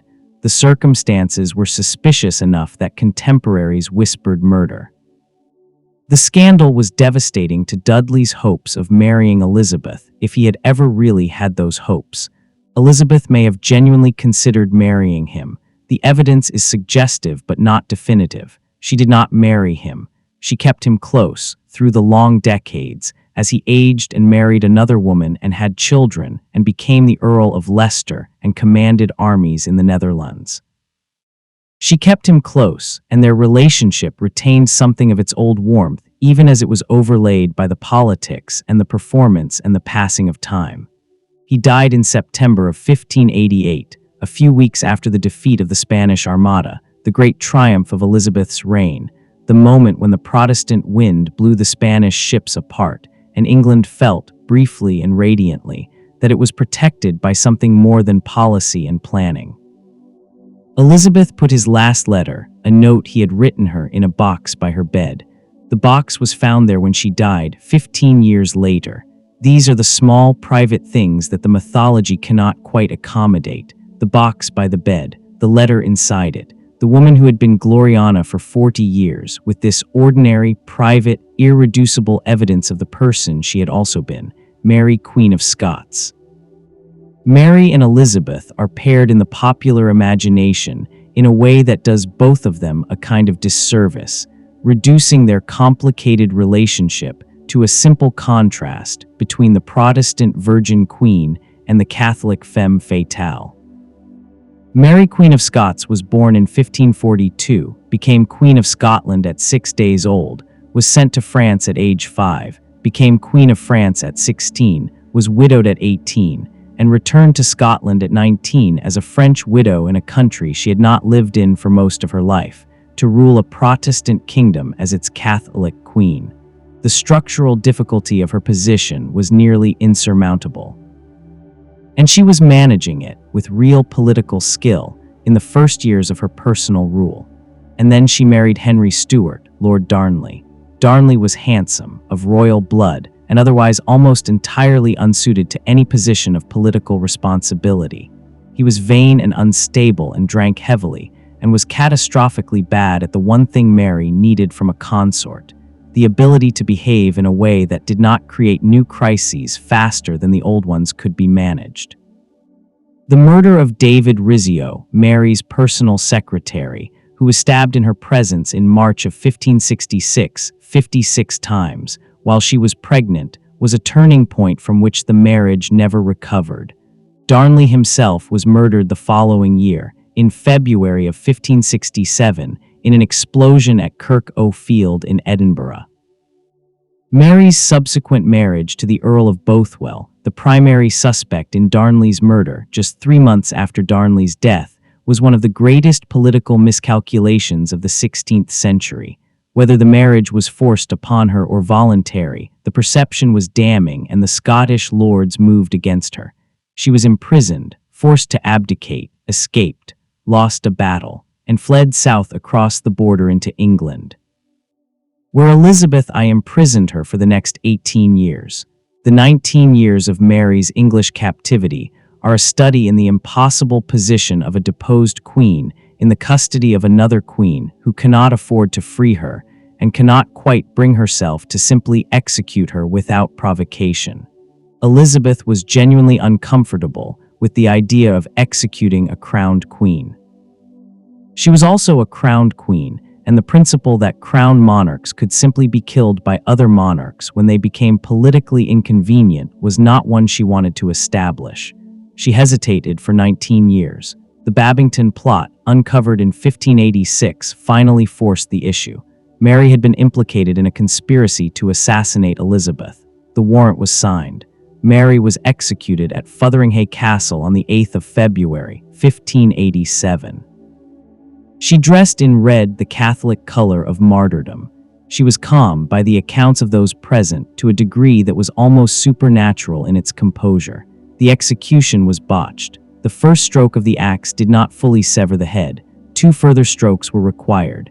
Mary's little dog, a terrier that had been hidden under her skirts, was found crouched beside her head after the execution was complete and had to be gently removed.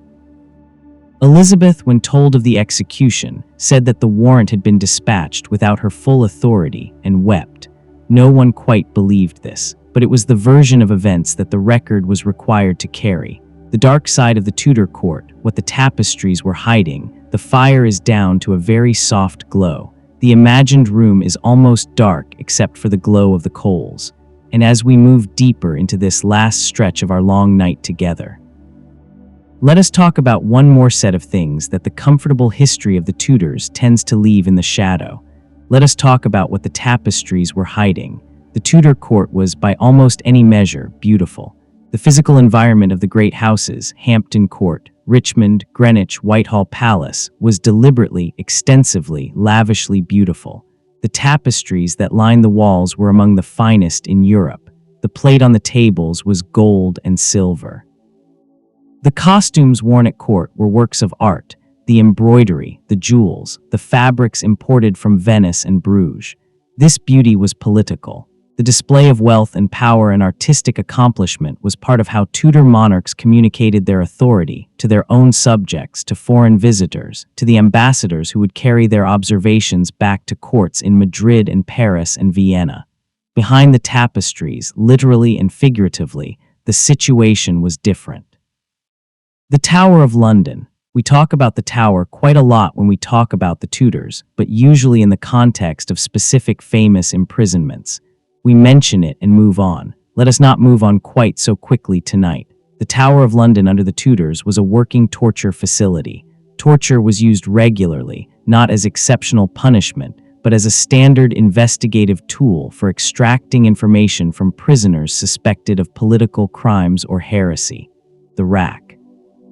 The manacles, the scavenger's daughter, a metal frame that compressed the body until blood reportedly ran from the nose and ears.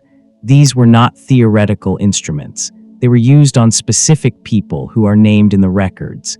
Edmund Campion, the Jesuit priest who was executed in 1581, was racked 3 times before his trial. His hands and arms were damaged to the point that he could barely manage the ceremony of Mass. He was then hanged, drawn and quartered, hanged until nearly dead, cut down while still alive, disemboweled, and then dismembered. This was done in public. This was done under Gloriana, under good Queen Bess, under the Queen who gave her name to a golden age. These facts do not negate the real achievements of Elizabeth's reign. They exist alongside them. The complexity again. The lie of simplification again. A very long pause. The embers pulse gently. The spies. Francis Walsingham, Elizabeth's principal secretary, ran what was probably the most sophisticated intelligence operation in Europe at the time. He had agents in the courts of France, Spain, the Holy Roman Empire, Scotland, Ireland. He had agents in the English Catholic exile community on the continent. He had agents in Merrie, Queen of Scots' household during her captivity. The Babington plot that brought down Merrie was not merely detected by Walsingham's network. It was, in significant measure, managed by it. Walsingham allowed the plot to develop, allowed it to mature, to draw in more participants, to generate more incriminating letters before closing it down. He needed enough evidence to make an unanswerable case against Merrie. He got it, and it is likely that some of the letters used in evidence were tampered with or extended by his agents. This is not the behavior of a virtuous Protestant queen simply protecting her realm from Catholic conspiracy. This is the behavior of a sophisticated intelligence state, using methods that would be familiar to any student of 20th century espionage to manage a political problem toward a predetermined outcome. None of this makes Merrie innocent of plotting against Elizabeth. The plotting was real, but it contextualizes the Walsingham operation in ways that complicate the simple narrative. Let us speak briefly about Ireland. Ireland in the Tudor era is perhaps the most thoroughly suppressed element of the popular Tudor story, and the suppression is one of the most consequential lies of all. Tudor policy toward Ireland was, for most of the 16th century, one of the more consistently brutal colonial enterprises in European history. The plantations, the systematic seizure of Irish land and its redistribution to English Protestant settlers, began under Henry VIII and expanded dramatically under Elizabeth. The military campaigns conducted against Irish resistance were characterized by a level of violence, the deliberate destruction of crops, the burning of settlements, the killing of civilians that was reported back to London in dispatches that did not always sanitize what was being done.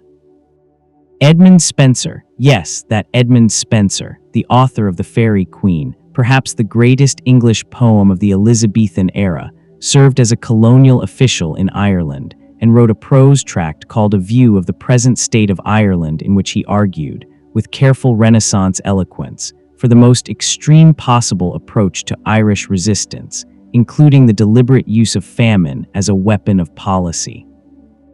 The man who wrote the most beautiful sustained poem of the Elizabethan age also wrote this. These two things exist in the same person at the same time, and the lie that we have inherited is the tendency to hold them in separate hands and not let them touch. The Elizabethan Golden Age was conducted partly on the backs of violence in Ireland that the Golden Age mythology has no comfortable place for. A long, very quiet pause. The financial reality of the Tudor state is also something that the popular account tends to soften. Henry VIII inherited a treasury that his careful father had built up over decades, an enormous sum representing years of careful financial management. Henry VIII spent most of it, the wars in France, the building projects. Nonsuch Palace, the most extravagant building project of the reign, specifically designed to surpass the great palaces of Francis I of France, covered in elaborate stucco panels and costing an extraordinary amount of money. The dissolution of the monasteries produced a windfall, but it was spent on war, on the court, on patronage, faster than it came in.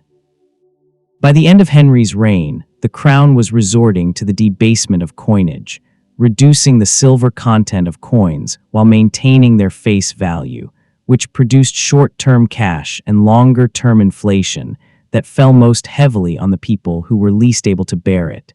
This is the economic context for the poverty and displacement we described earlier. The impersonal forces of population growth and European silver influx, yes, but also the specific financial decisions of a crown that prioritized its own display of magnificence over the stability of its currency. None of this makes the Tudor era simply dark. There was genuine achievement. The intellectual culture of the Elizabethan era, the literature, the drama, the music, was real and significant and produced work that we still engage with today. The stability that the later Tudor monarchy provided, after the chaos of the mid-century reversals, was genuinely valuable to a country that had lived with dynastic instability for too long. But the darkness is part of the story. The torture and the spies in the Ireland and the debased coinage are part of the story. And a history of the Tudors that does not make room for them is not really a history of the Tudors. It is a myth, and myths, however beautiful, are not what we need. What we need, what history can actually give us, if we let it, is the full, complicated, difficult, occasionally inspiring, often disturbing reality of people who lived in the past and made choices and built things and destroyed things and loved things and feared things, exactly as we do now. That is the truth under the lie. That is what we have been moving toward all night. The world the Tudors left behind, seeds planted in complicated ground, the embers are very low now. The imagined room has grown softer, the edges of everything blurring slightly in the way that rooms blur in the final hour before sleep. A very faint sound, like breathing, like the building itself settling into rest. Let us spend some time in these last slow hours thinking about what the Tudors left behind, not the romantic version, not the golden age and the rough collars and the great portraits. Not the popular history version that ends with Elizabeth's reign as a kind of triumph, a finished thing, a golden period that closes neatly on itself. Let us think about what was actually left behind, what seeds were planted, what problems were passed forward, what changes, visible and invisible, continued to unfold after the last Tudor was in the ground. The fire breathes very slowly. The imagined candle is long gone. Only the deep, quiet glow of the coals. The most lasting thing the Tudors left behind was not, in the end, a building or a court or even a religion. It was a parliament, not parliament in the form we now know it, that would take another century and a half of conflict and revolution to arrive at, but parliament as an institution that had been, under Cromwell's guidance and then under the long pressure of Tudor governance, exercised in the habit of its own importance. Parliament that had passed the great legislation. Parliament that had sat in judgment on a king's marriage. Parliament that had changed the religion of a country. Parliament that had, in its own institutional memory, the knowledge of what it was capable of being. When the Stuarts arrived, when James I came down from Scotland and brought with him a theory of divine right monarchy that was, intellectually, not unreasonable, but that was politically, almost perfectly designed to infuriate the Parliament he was going to have to work with, they were encountering an institution that had been shaped over a century into something more than a rubber stamp, something with its own sense of itself, something that had learned in the Tudor years to do important things. The civil war that eventually tore England apart in the 1640s, that set a king against his parliament, that sent armies into the fields, that ended with Charles I on a scaffold, and the country briefly a republic. That war had its roots, as all wars do, in a long accumulation of pressures and failures and competing understandings of how power should work. But the particular shape of it, the specific claim of Parliament to have rights and authority that the king could not simply override, that shape was forged partly in the Tudor period. The Tudors did not intend this, but history does not particularly care what was intended. The English Reformation left behind a religious settlement that was, for decades, genuinely uncertain in its character. Was the Church of England Protestant, Catholic in form but Protestant in theology? Something new and specifically English. The answer shifted depending on who you asked and when you asked them. Elizabeth's settlement, the 1559 Acts of Supremacy and Uniformity that established the religious framework of her reign, was, deliberately, a somewhat ambiguous document. It was designed to be broad enough to accommodate a wide range of beliefs, to include as many people as possible within the national church rather than driving them outside it. This was sensible policy. But it was also productive of a long and unresolved argument about what the Church of England actually was and what it actually believed. This argument, about the nature of the Church, about the proper form of worship, about how much of the old Catholic structure should be retained and how much purified away, was still ongoing when the Stuarts arrived. It was still ongoing when the Civil War began. It was still ongoing, in important ways, for much of the 17th century. The Puritans who sailed for New England in the 1620s and 1630s, the people who founded the communities that eventually became part of the United States, were, in a direct and traceable sense, products of this unresolved argument. They were people who had concluded that the Church of England as it existed was insufficiently reformed, insufficiently pure, and who chose to leave rather than continue arguing. The seeds of their departure were planted in the deliberate ambiguities of the Elizabethan settlement. History travels in long, slow arcs. A long pause. The embers pulse once very softly. Let us think for a moment about the ordinary people, the ones who were not in the court, who were not in the portraits, who do not have entries in the Dictionary of National Biography, or their names attached to legislation, or their likenesses preserved in oils in the National Portrait Gallery. The farmer in Lincolnshire who watched the monastery he had brought his sick children to for treatment close its gates for the last time in 1537 and did not know what to do next. The woman in a Yorkshire village who had prayed all her life in the old way and was now being told to pray differently and could not entirely understand why. The craftsman in London who watched the price of bread rise year by year while his wages stayed the same. These people are the majority of Tudor England. They are the ones who experienced the great events of the century not as dramas or arguments but as disruptions in the practical fabric of daily life. The monastery that helped them, the parish church that was stripped of its images, the common land that was enclosed, the currency that was worth less than it used to be. They left almost no records. They are visible here and there in the margins of official documents, in court proceedings, in parish records, in the occasional letter that survived because it was attached to something more official. They are not visible in the popular history of the Tudor era, which is mostly the history of the court, of the powerful, of the people whose names were on the documents and whose portraits were painted. But they were the Tudor era. In numbers, they were almost all of it.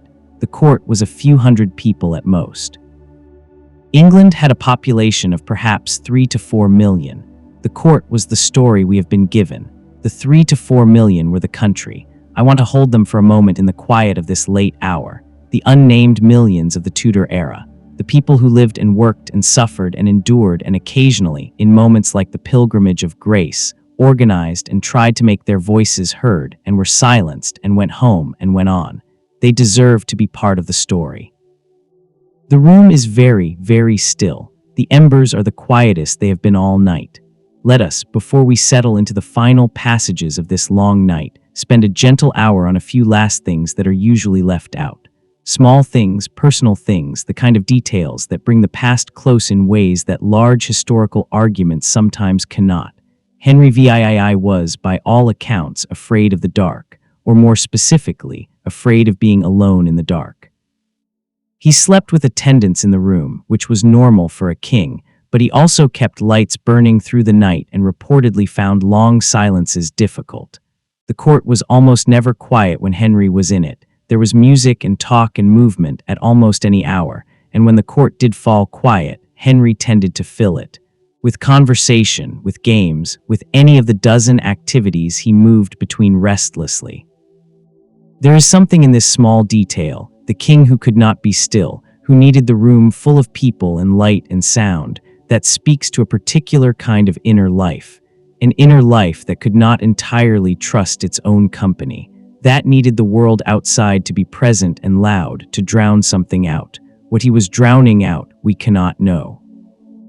We can only see the symptoms, the constant motion, the music, the absolute inability to accept silence and note them, and hold them alongside the other things we know. Anne Boleyn collected books. This is a small thing, but it matters. She collected specific books, reformist books, Protestant texts, humanist writings. She passed them on to people she wanted to influence, including Henry. Her collection included works that would have been, had they been found in a less politically positioned person's possession, evidence of dangerous beliefs. She kept them anyway. She displayed them. She used them as a way of signaling who she was and what she believed. This is not the behavior of a woman whose primary strategy was seduction. This is the behavior of an intellectual, someone for whom ideas were real, were important, were worth the risk of holding and displaying. Books were how Anne Boleyn showed you who she was, and the books she chose to show you were radical and Protestant and political, and suggested that the world should be different from the one she found herself in, which it briefly was. For less than 3 years, Anne Boleyn was Queen of England. In those 3 years, her books were on the shelves of the Queen's chambers, where anyone who came to her could see them. And then she was gone, and the books were presumably dispersed or hidden, and the woman who collected them was somewhere in the tower, waiting. A very long, soft pause. The room is deeply quiet.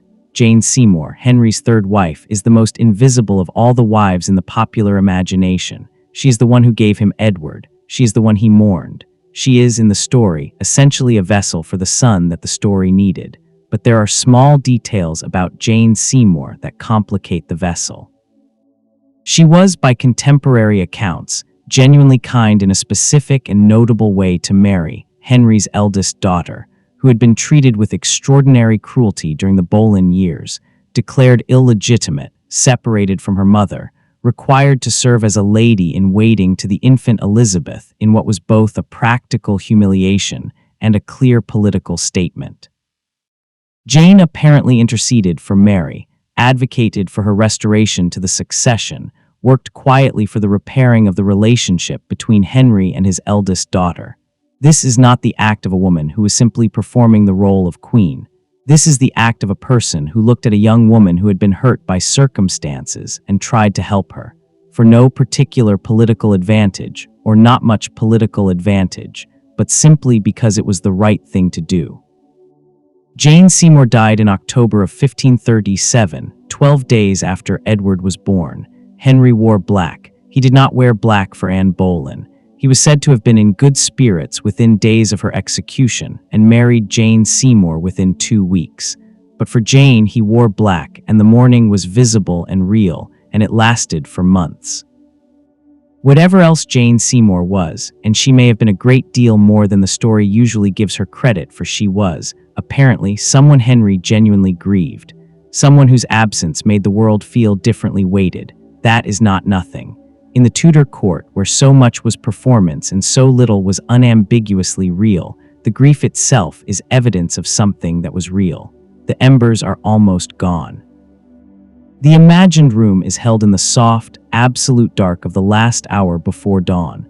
The slow end, a dynasty fading into the dark. We are near the end of our night together, and the Tudors are near their end too.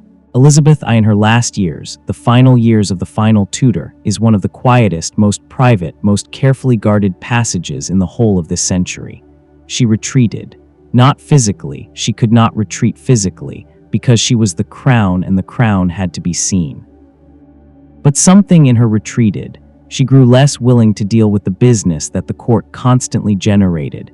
She sat, sometimes for hours, in silence. There are accounts that she had a sword propped against the wall of her chamber, and that sometimes, alone, she would thrust it at the tapestries. The image of this, the old queen alone, stabbing at the tapestries, is so vivid and so strange that I keep returning to it. It could be meaningless. It could be a habit without significance. But it could also be the gesture of a woman who had spent 40 years presenting absolute composure to the world, and who in private, alone, with no one watching, allowed herself the luxury of a completely private fury. At what? At the dying. At the loss of the people she had loved. At the absence of Dudley, dead now for 15 years, the letter still in the box by the bed. At the long, impossible calculation of a reign in which she had preserved so much and sacrificed so much, and in which the final accounting was not yet quite clear to her. We cannot know. She refused to eat toward the very end. She refused to go to bed. She sat on cushions on the floor unmoving for long periods. The court was terrified and desperate and did not know what to do with a dying queen who would not acknowledge that she was dying. She died on the 24th of March, 1603. She was 69 years old. The Stuart succession happened without the crisis that everyone had feared. James VI of Scotland became James I of England and arrived in London to find a country that was, externally at least, orderly and stable. But the Tudors were gone. A very long pause. The embers have almost gone out. There is something very quiet about the end of dynasties. The Tudor dynasty lasted from 1485, when Henry VII won at Bosworth, to 1603, when Elizabeth died on her cushions. 118 years. 5 monarchs across 5 very different reigns, 5 very different personalities, 5 very different ideas of what England should be. The England of 1603 was not the England of 1485. It was Protestant where the 1485 England had been Catholic, and the Protestantism was not a surface conversion, but had become woven into the culture at a level that made it genuinely difficult to separate from Englishness itself. It had a centralized administrative state, where the 1485 state had been a network of personal relationships. It had a parliament that understood itself to have real, important functions. And it had a literature, Marlowe, Shakespeare, Spenser, Sidney, that was among the richest in any language in the world. The literature. Let us pause on this for just a moment. Let us let the quiet of the late hour hold this particular thought gently. William Shakespeare was alive during the reign of Elizabeth I. He was alive during the same decades as the spies and the torture chambers and the executions of Catholic priests and the violence in Ireland. He was alive while the intelligence operation that destroyed Merrie, Queen of Scots, was being run. He was writing plays in the same London where the heads of traitors sat on London Bridge. He knew all of this, not in a distant, historical way. He knew it the way you know the city you live in, through its textures and its rhythms and its particular quality of light at different times of day, and the conversations at the tavern, and the bills posted on the walls, and the bodies in the churchyard, and the occasional sight of someone being led to the tower, watched by a crowd that was both fascinated and afraid. And out of that knowledge, out of that specific, complicated, beautiful, and terrible world, he made Hamlet, and King Lear, and Othello. And A Midsummer Night's Dream, and The Tempest, and all the rest of it. The art and the darkness are not separate things. They came from the same place. They grew in the same soil. The Elizabethan Golden Age was possible because of everything that sustained it and everything that shadowed it. The literature existed in a world that also contained the torture of Edmund Campion. The music was written in a country where people went hungry in bad harvest years. The great portraits were painted against a background of heads on spikes. This is not meant to diminish the achievement. The achievement is real. It is meant to restore to it its full context, the complicated, uncomfortable, fully human context from which it actually came. Art that comes from comfort is one kind of thing. Art that comes from a world that contains both great beauty and real darkness, that is often something else, something with more depth. Something that has seen enough to know that the happy ending is not the only ending, and that the tragedy is not the only outcome, and that the specific human condition has always been, and will always be, both of these things simultaneously. The Tudors understood this, whether they articulated it or not. Their lives were testimony to it, and the literature they produced, or more precisely, the literature that was produced in the conditions they created, carries that understanding in every line. The last glow of the embers, the room is very nearly dark. Let us gather, very slowly, the threads we have been following through this long night. Henry, the golden young king who drew hearts in his letters and became the man who signed warrants, not a monster. A man, a frightened, isolated, increasingly powerful man who lost the difference between what he needed and what he wanted, and who paid for it, and who made everyone around him pay for it too. Catherine of Aragon, the saint who was also a soldier. The woman who ran a war and whose wartime letter smells, even across 5 centuries, like barely contained pride. Anne Boleyn, the collector of dangerous books. The woman whose intelligence made a king remake a church. The woman whose daughter changed the world. Merrie, the first regnant queen. The woman who rode into London at the head of an army of popular support, and who governed with real determination, and who was reduced by the historians who came after her to a nickname, Margaret Beaufort. The architect of a dynasty, the woman who was 13 years old and nearly died giving birth in a cold castle and who spent the next 40 years making her son king, Thomas Cromwell, the blacksmith's son who invented the modern state, the cold minister who planted the seeds of parliamentary democracy, Catherine Parr, the first published female author in England, the woman who argued theology with a dangerous king and convinced him she was doing it for his comfort, Elizabeth, Gloriana. The woman who built a mythology and lived inside it, alone, for 40 years. The box by the bed, the letter inside it. These are the people under the lies. The people who were more complicated and more human than the versions we have been handed, and who deserve in the quiet of a late night, when there is time for the real story, to be known in their full complexity. The embers are almost entirely gone now. A single, very soft pulse of warmth. The long quiet, what history leaves in the dark. We are nearly at the end of our time together. The night is at its deepest and most still. Outside the imagined window, that stone window, that Tudor window, with its small panes of glass that catch the last of the firelight and hold it for a moment before letting it go, outside the imagined window, there is the beginning of something. Not yet dawn, not yet the first lightening of the sky that announces the approach of morning. But the quality of the dark has changed, very slightly, in the way that it changes in the last hour of night, when the world is preparing, very slowly, for the business of another day. In the morning, the historians will be back at their desks. The textbooks will be there with their 45-second summaries. The refrigerator magnets will be in the gift shops.